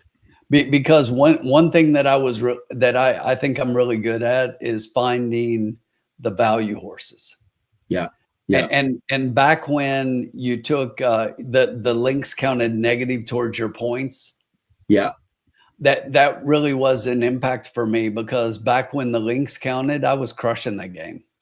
Yeah, you were. Yeah, I think I do pretty good at finding value, but now that it's just flat, and everything is just a zero, I love when people had to take their minus 30s, and I'm finding value horses that are going to be right there and hopefully in the money, and that makes a huge difference. Oh, absolutely. Makes a huge difference. So when they changed the scoring, my winning there went way down. Yeah, I still was able to win for a while I was playing, but all the formatting and the scoring and everything kind of changed, and I kind of lost interest. Yeah, no, I hear you. Yeah. I mean, it's still fun from time to time, but I typically I'm gonna always play Keeneland because that's my track, and I don't mind playing Assiniboia, but I won't play Saratoga. Yeah, I might play Saturday if they play a big money game or something, but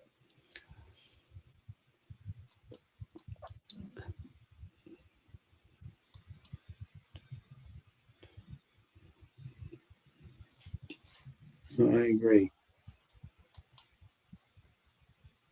At least you get entertainment for a lot of the card for not a lot of money when playing Stable Duel. Yeah, it's true.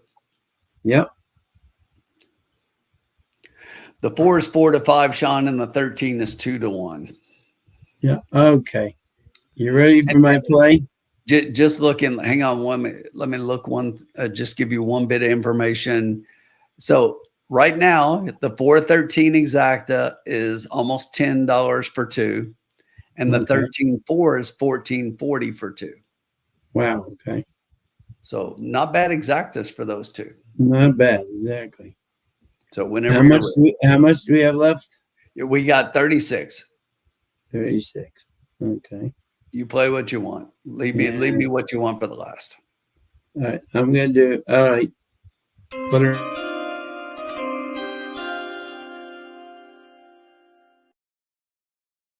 Key 4 with the 9 13. Oh, how much tri-key? What was the amount? 5. $5 tri-key. 4 with the 9 13.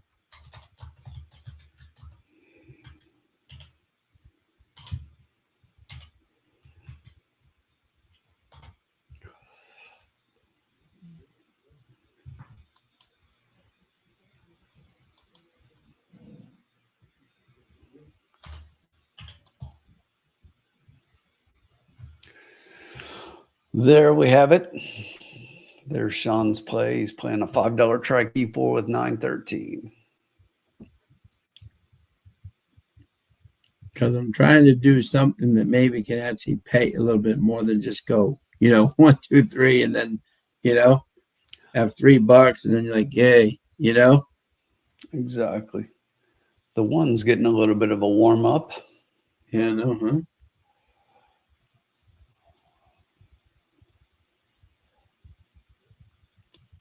Yeah, Paul, I actually saw the replay of that race because I heard about that, and that was just crazy, that horse winning at those odds.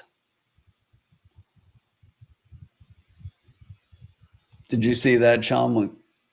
That horse, Kira, won 150 to 1. Yeah. That was crazy.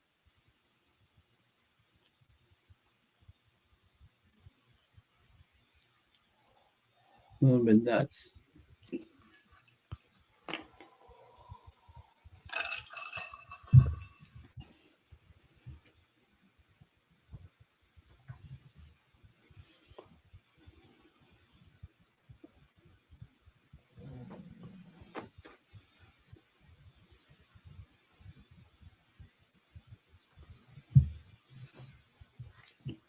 Four to five still on the 4-horse. The 13 is still 2-1. The 6 is now the third favorite at 4-1, and the 9 8-1. Yeah.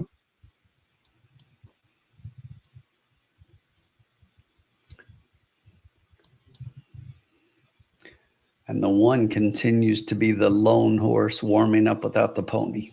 Yes, exactly.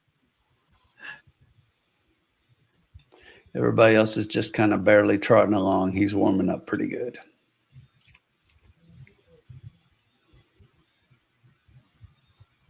Four looks good on the track, Sean. The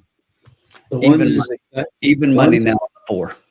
One's just excited to be here. He's like, yay! And the 13 has dropped down to 3-2 instead of 2-1. Look at me, Mom. I'm on TV. Oh, the one finally caught up to the exercise pony. That's it. Race is over. It's like, oh, I was having a good time.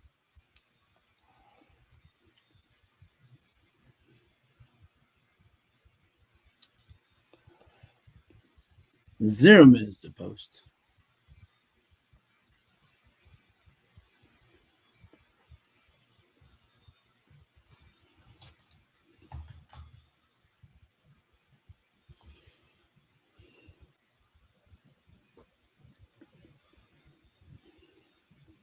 In the weird exacta category, the 1-9 pays less than the 113. That's interesting, huh? A little bit. We're almost to the gate. We're almost to the gate.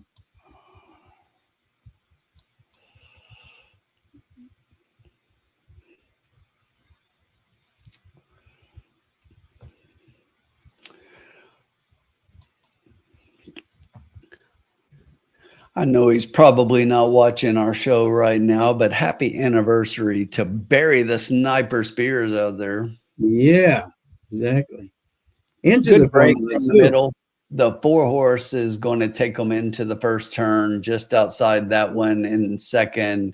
And taking over the lead is going to be the 13. Those two have opened up about 3 back to Cypress Gold, or excuse me, that's a Native Star on the outside. And then Mokins is in 4th on the rail, and the 6 currently trails the field. Breaking Star takes the lead to about 3 lengths over Cypress Gold. It's another 3 back to 6-horse on the outside. The 1 Mokins is down inside on the rail in 4th, and the 9 currently trails the field. Up front, though, Breaking Star and Cypress Gold. Final odds 6-5 on both of those horses. Still at the half right now. 8-2. Still going kind of easy on the 13, Breaking Star. The 4 is still right there, and the 6 from the outside, inch high at 100, starting to make up ground on the top pair. Now the 4 in between horses, Cypress Gold, asks for a little bit more and starts to make his move as we head to the top of the stretch. Not even trying. Be across the track, the 13 inside, the 4 in between horses, the 6 is outside. The 13 is still right there. The 4 is in between horses trying to put a neck in front. The 6 is still fighting on gamely from the outside. The 13 is still right there. The 4 with work to do. They're not going to get him. The 13 pulls away, and the 6 is going to come up inside for second, 4 gets third. Far back to the 1. And the 9 was in the workout. Didn't even try. No, did not. was far back. Workout.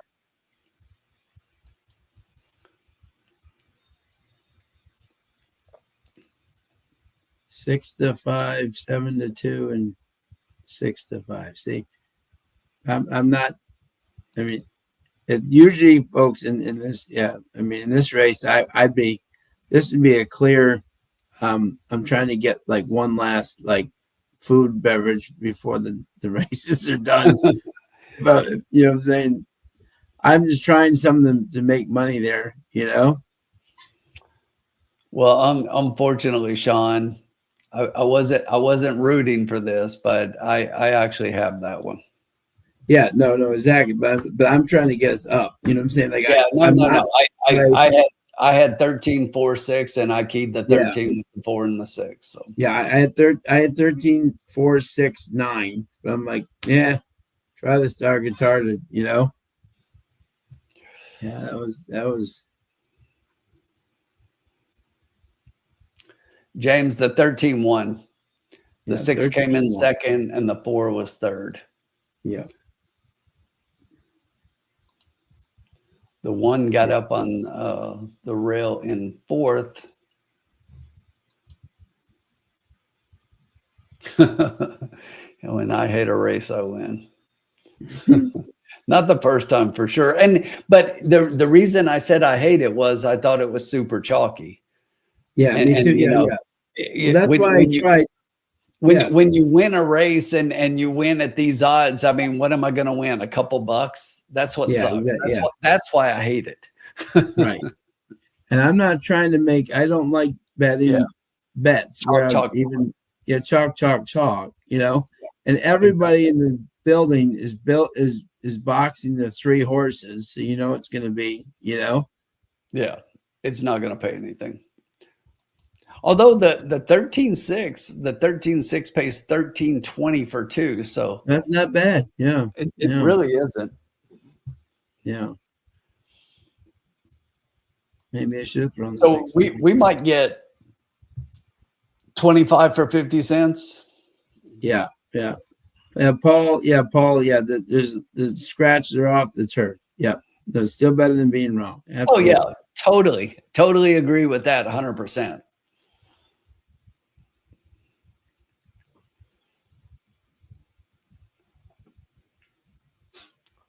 Totally. The 1-5 bet earlier knew what they were doing on the any ticket you cash is better than tearing it up and throwing it away. Amen. Yeah. I don't care if it's a 210 show play. Exactly. Yeah. It's still better than losing. Exactly.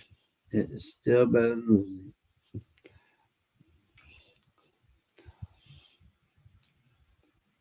Yeah, that was ugly.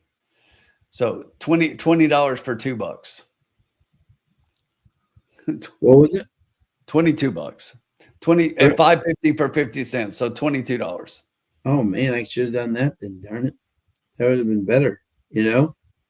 Shit. If I had known that it was good, I didn't think it was even gonna pay over like 10, you know?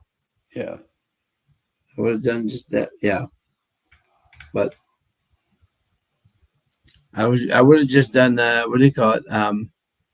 Well, no, I probably would even like in that way. You would if you went 413, 413, 6. The 6 came in second. You know. Yeah. All right, we got one more, Sean. This one I like, so we'll see what happens. Okay. We will see if we can bring it back in the get out. Let's win this one. There we go.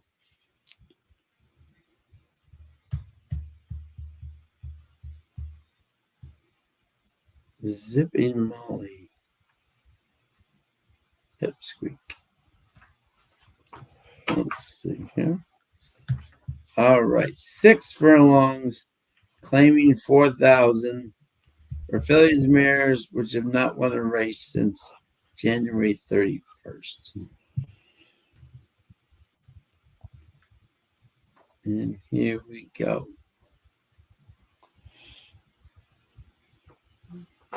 The rest of the race here. Only.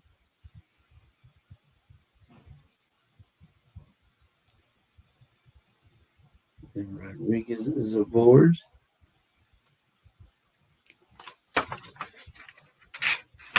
Interesting horses here.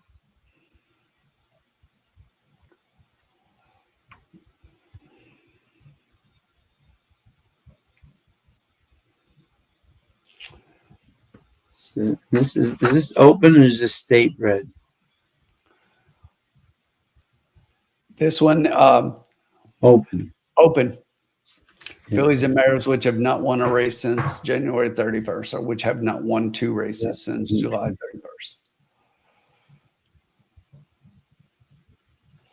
Here's a horse again.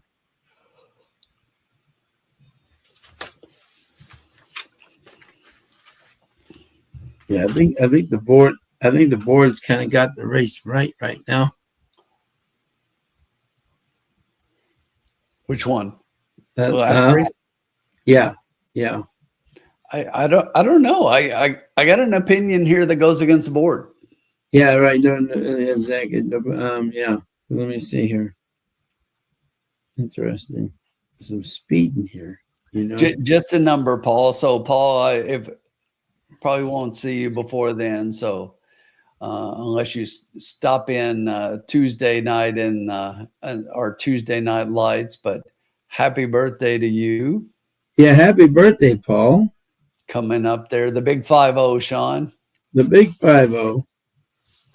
No, well, congratulations, Paul. Just a number, Paul. Age is just a number. It's just a number, buddy. It's just a number. I tell all the 20-year-olds who are my friends at the racetrack, I still have more energy than 8. Tim knows. Tim knows. I'm hard to keep up with. Always going. Exactly. Yeah. All right. Look for you exactly for the birthday. Love it on Wednesday. Love it. Stop in so we can toast you, Paul. Yeah, exactly. Groundhog, happy birthday to you, my friend. Groundhog just hit the big 6-0 last week. I just hit that over the winter. So, all right, Tim. just a number.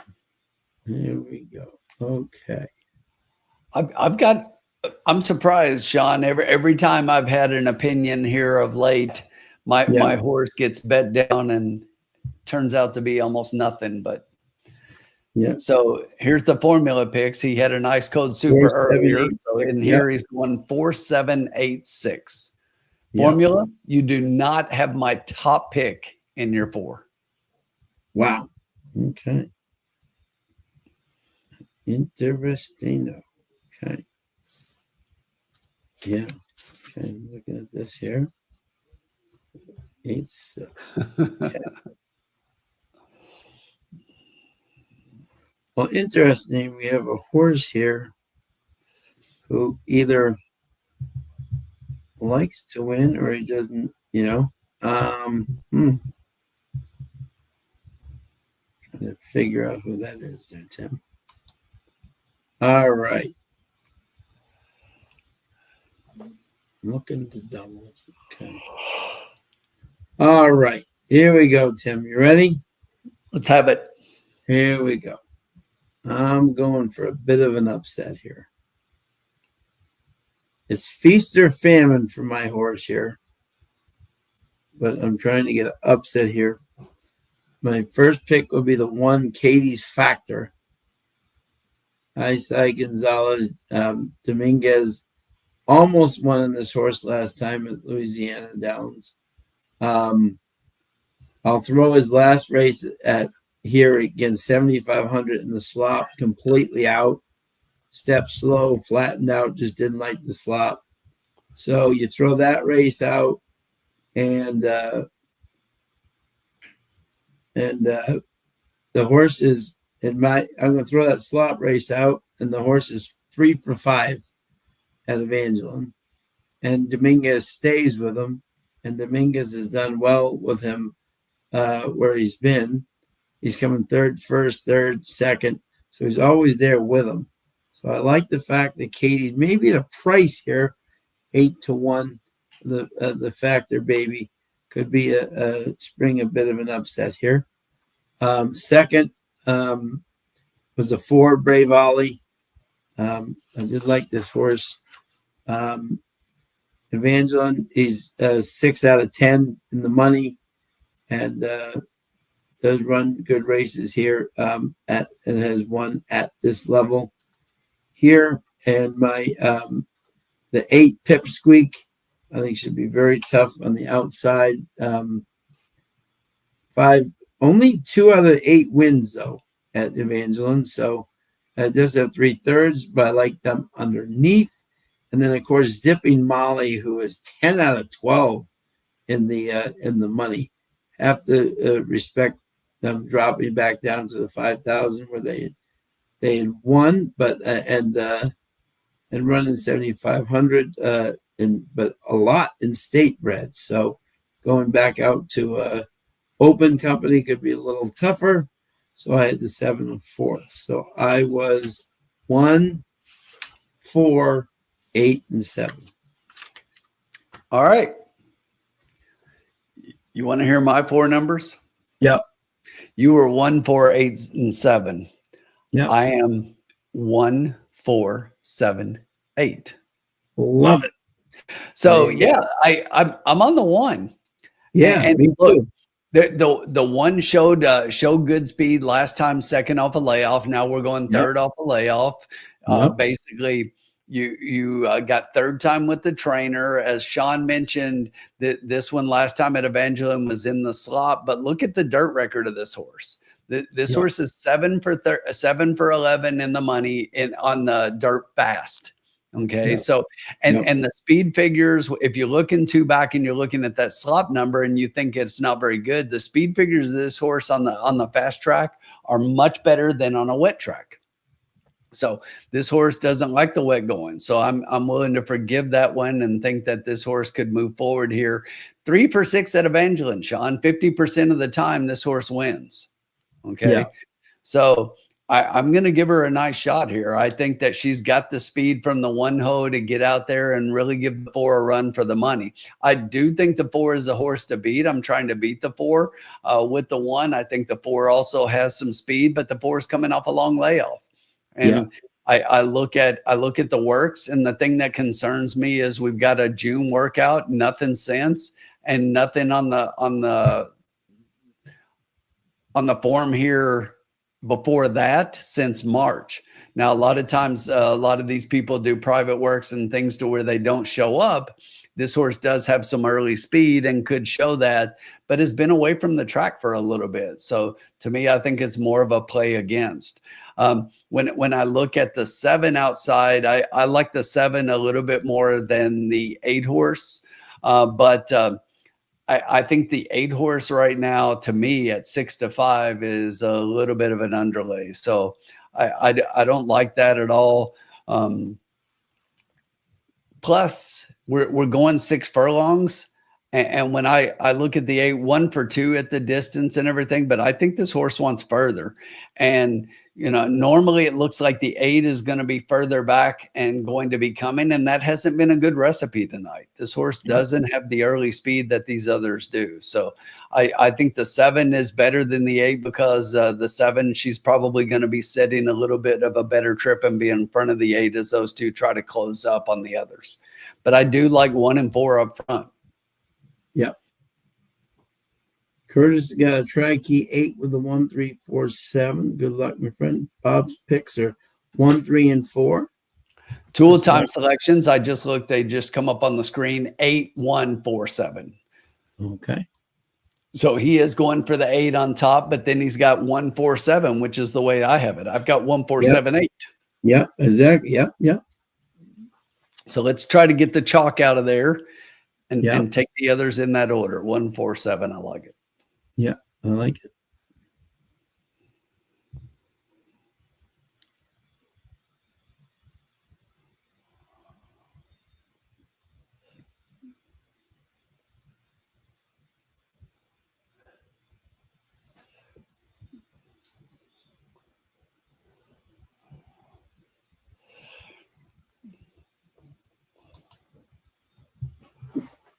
There we go. We got Bob. Yeah, Zach. Yeah. Yeah, we got a lot of good undercard races this weekend, Tim at Saratoga, which I like. Hopefully the weather will cooperate.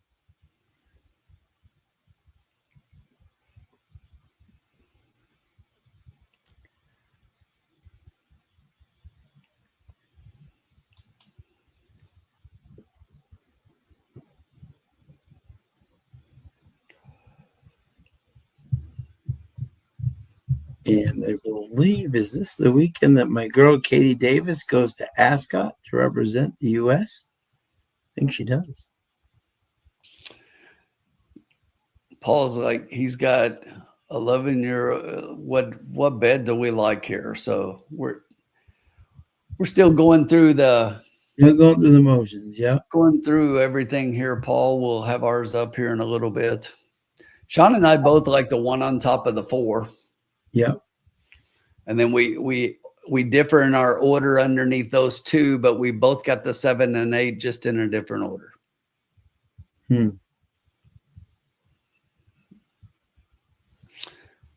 And Sean, for the final time tonight in the paddock, it is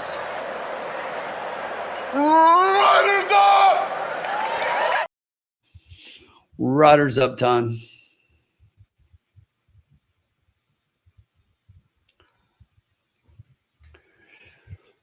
At 9:40 on a Thursday night. All these Central Time tracks, Sean, they're killing us. I know, seriously. It's only 8:40 there. It's like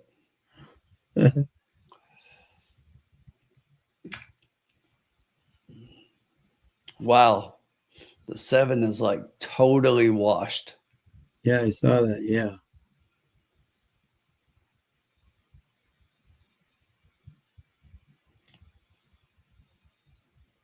I think the 1 looks good. Joel Dominguez.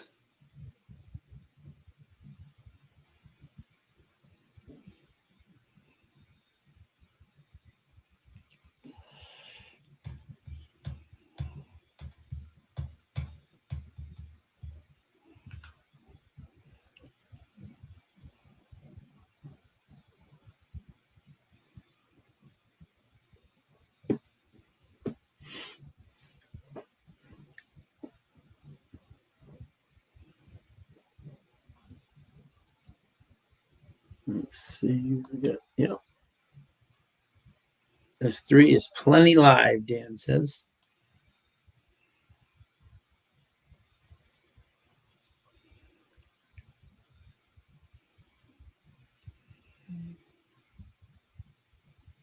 Let's see here.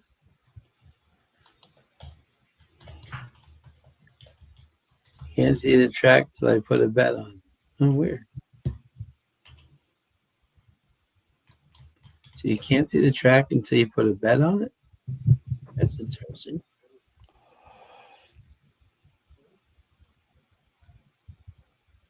It's a very interesting concept.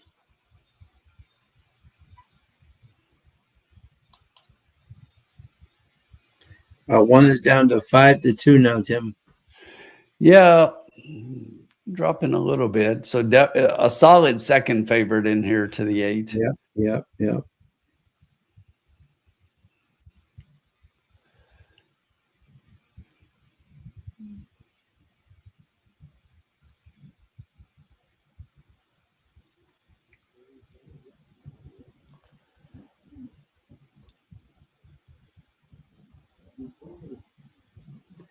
You can tell by the exact as the crowd has no idea who to pick.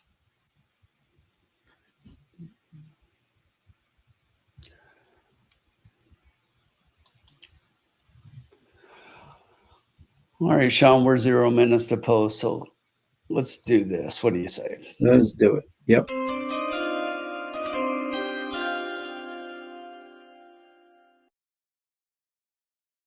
All right. We got $26 left in the bankroll. Don't want to leave a whole lot in there. We want to make sure we take our best shot here. So here's what I'm going to do. I'm going to play 24 of the 26, and I'm going to play a $2 trifecta key, and I'm keying the 1 over the 3, 4, 7, 8. I love it. There you go. We got to have this 1 win over the 3, 4, 7, 8. There you go.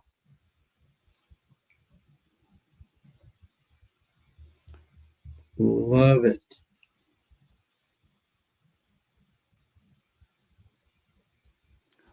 Love it, love it, love it.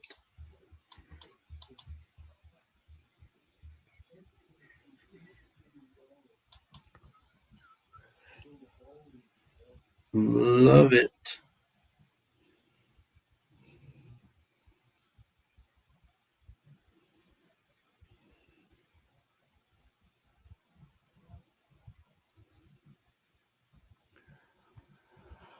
Let's bring one home here. Yes, sir.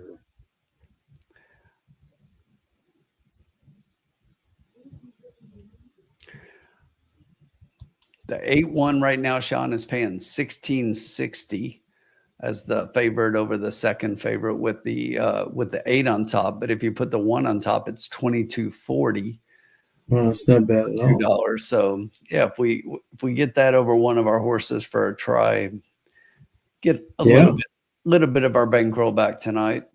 Yeah, absolutely. And if we can get the 8 out underneath, and get so 2 of those other 3 in there, we'll be in really good shape. Yeah.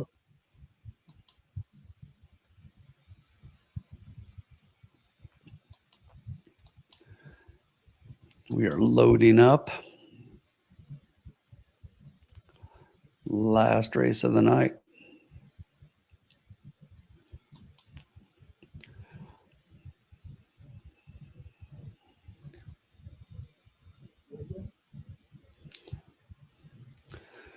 The 4 goes in, 3 left to load. For Olivia, loads up. There goes Zipping Molly. Now just Pipsqueak left to load. Pipsqueak.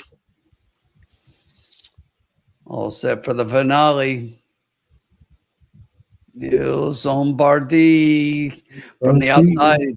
There goes Zipping Molly, and now it's a cavalry charge of horses across. The 2 is the only one Be a Bandit taking back a little bit, and up front right now there's Katie's Factor showing early speed. Just behind that one, Mischief Angel is just inside of Brave Ollie to the outside. Back and forth is for Olivia's. Pipsqueak follows that one. Zipping Molly trails the field. The quarter 22.51 second up front. Katie's Factor. Brave Ollie comes up alongside that one for Olivia, starting to get engaged from the outside, going 3 wide. Here comes Pipsqueak from the back, currently in 4th. Right as I lose my feed and have to get it back here as we head to the top of the stretch. Katie's Factor is going to have work to do from the inside, but fights back on the inside there, Sean. Call it for me. My screen's Fight back, Katie. Fight back, Katie. No, she's throwing in the towel. Not even trying. Nope, not even trying. Nope, we're just going to go backwards. 8-7. 8-7-6-1. Yeah. Well, that night sucked. Yeah, that was just one of those. How did the 7 go off at 10-1? That part's crazy. And the 6 ends up underneath at 6-1. Yeah, that's just lunacy. Katie's Factor just threw in the towel. Right now, you can't. I mean, good Lord. I keep the one with just 4-7-8 to try. Hey, Irene. Yeah. This night just was getting to the favorite was way too good. You know the best part of tonight, Sean? It's over. Yeah, thank God. Yeah, exactly. Woodbine thank God it's over. 3 weeks. Jeez, I tell you. Brutal. Exactly. Thank God it is over. It is over. Exactly. We came damn close too. Crazy. Oh yeah. Always fun in the lounge, folks. We always have fun. Yeah, no doubt about that. I mean, we'd always love to cash some tickets, but it's always a great time. Yeah. What makes it hard too is that the odds change. Sean's here. I'm here. It's a cocktail lounge. Hey, Sean. Look at us. Hey, look at us. Look at us. Huh? Who would have thought? Not me. The best. Absolutely. So everyone have an awesome weekend. Good luck to everybody with the Whitney. Thank you so much. Over 90 people tonight. Thank you so much for joining us. Look forward to see you on Tuesday night for For the lights, we have a wonderful time watching the Whitney, and we'll talk to you guys soon. Have a great weekend.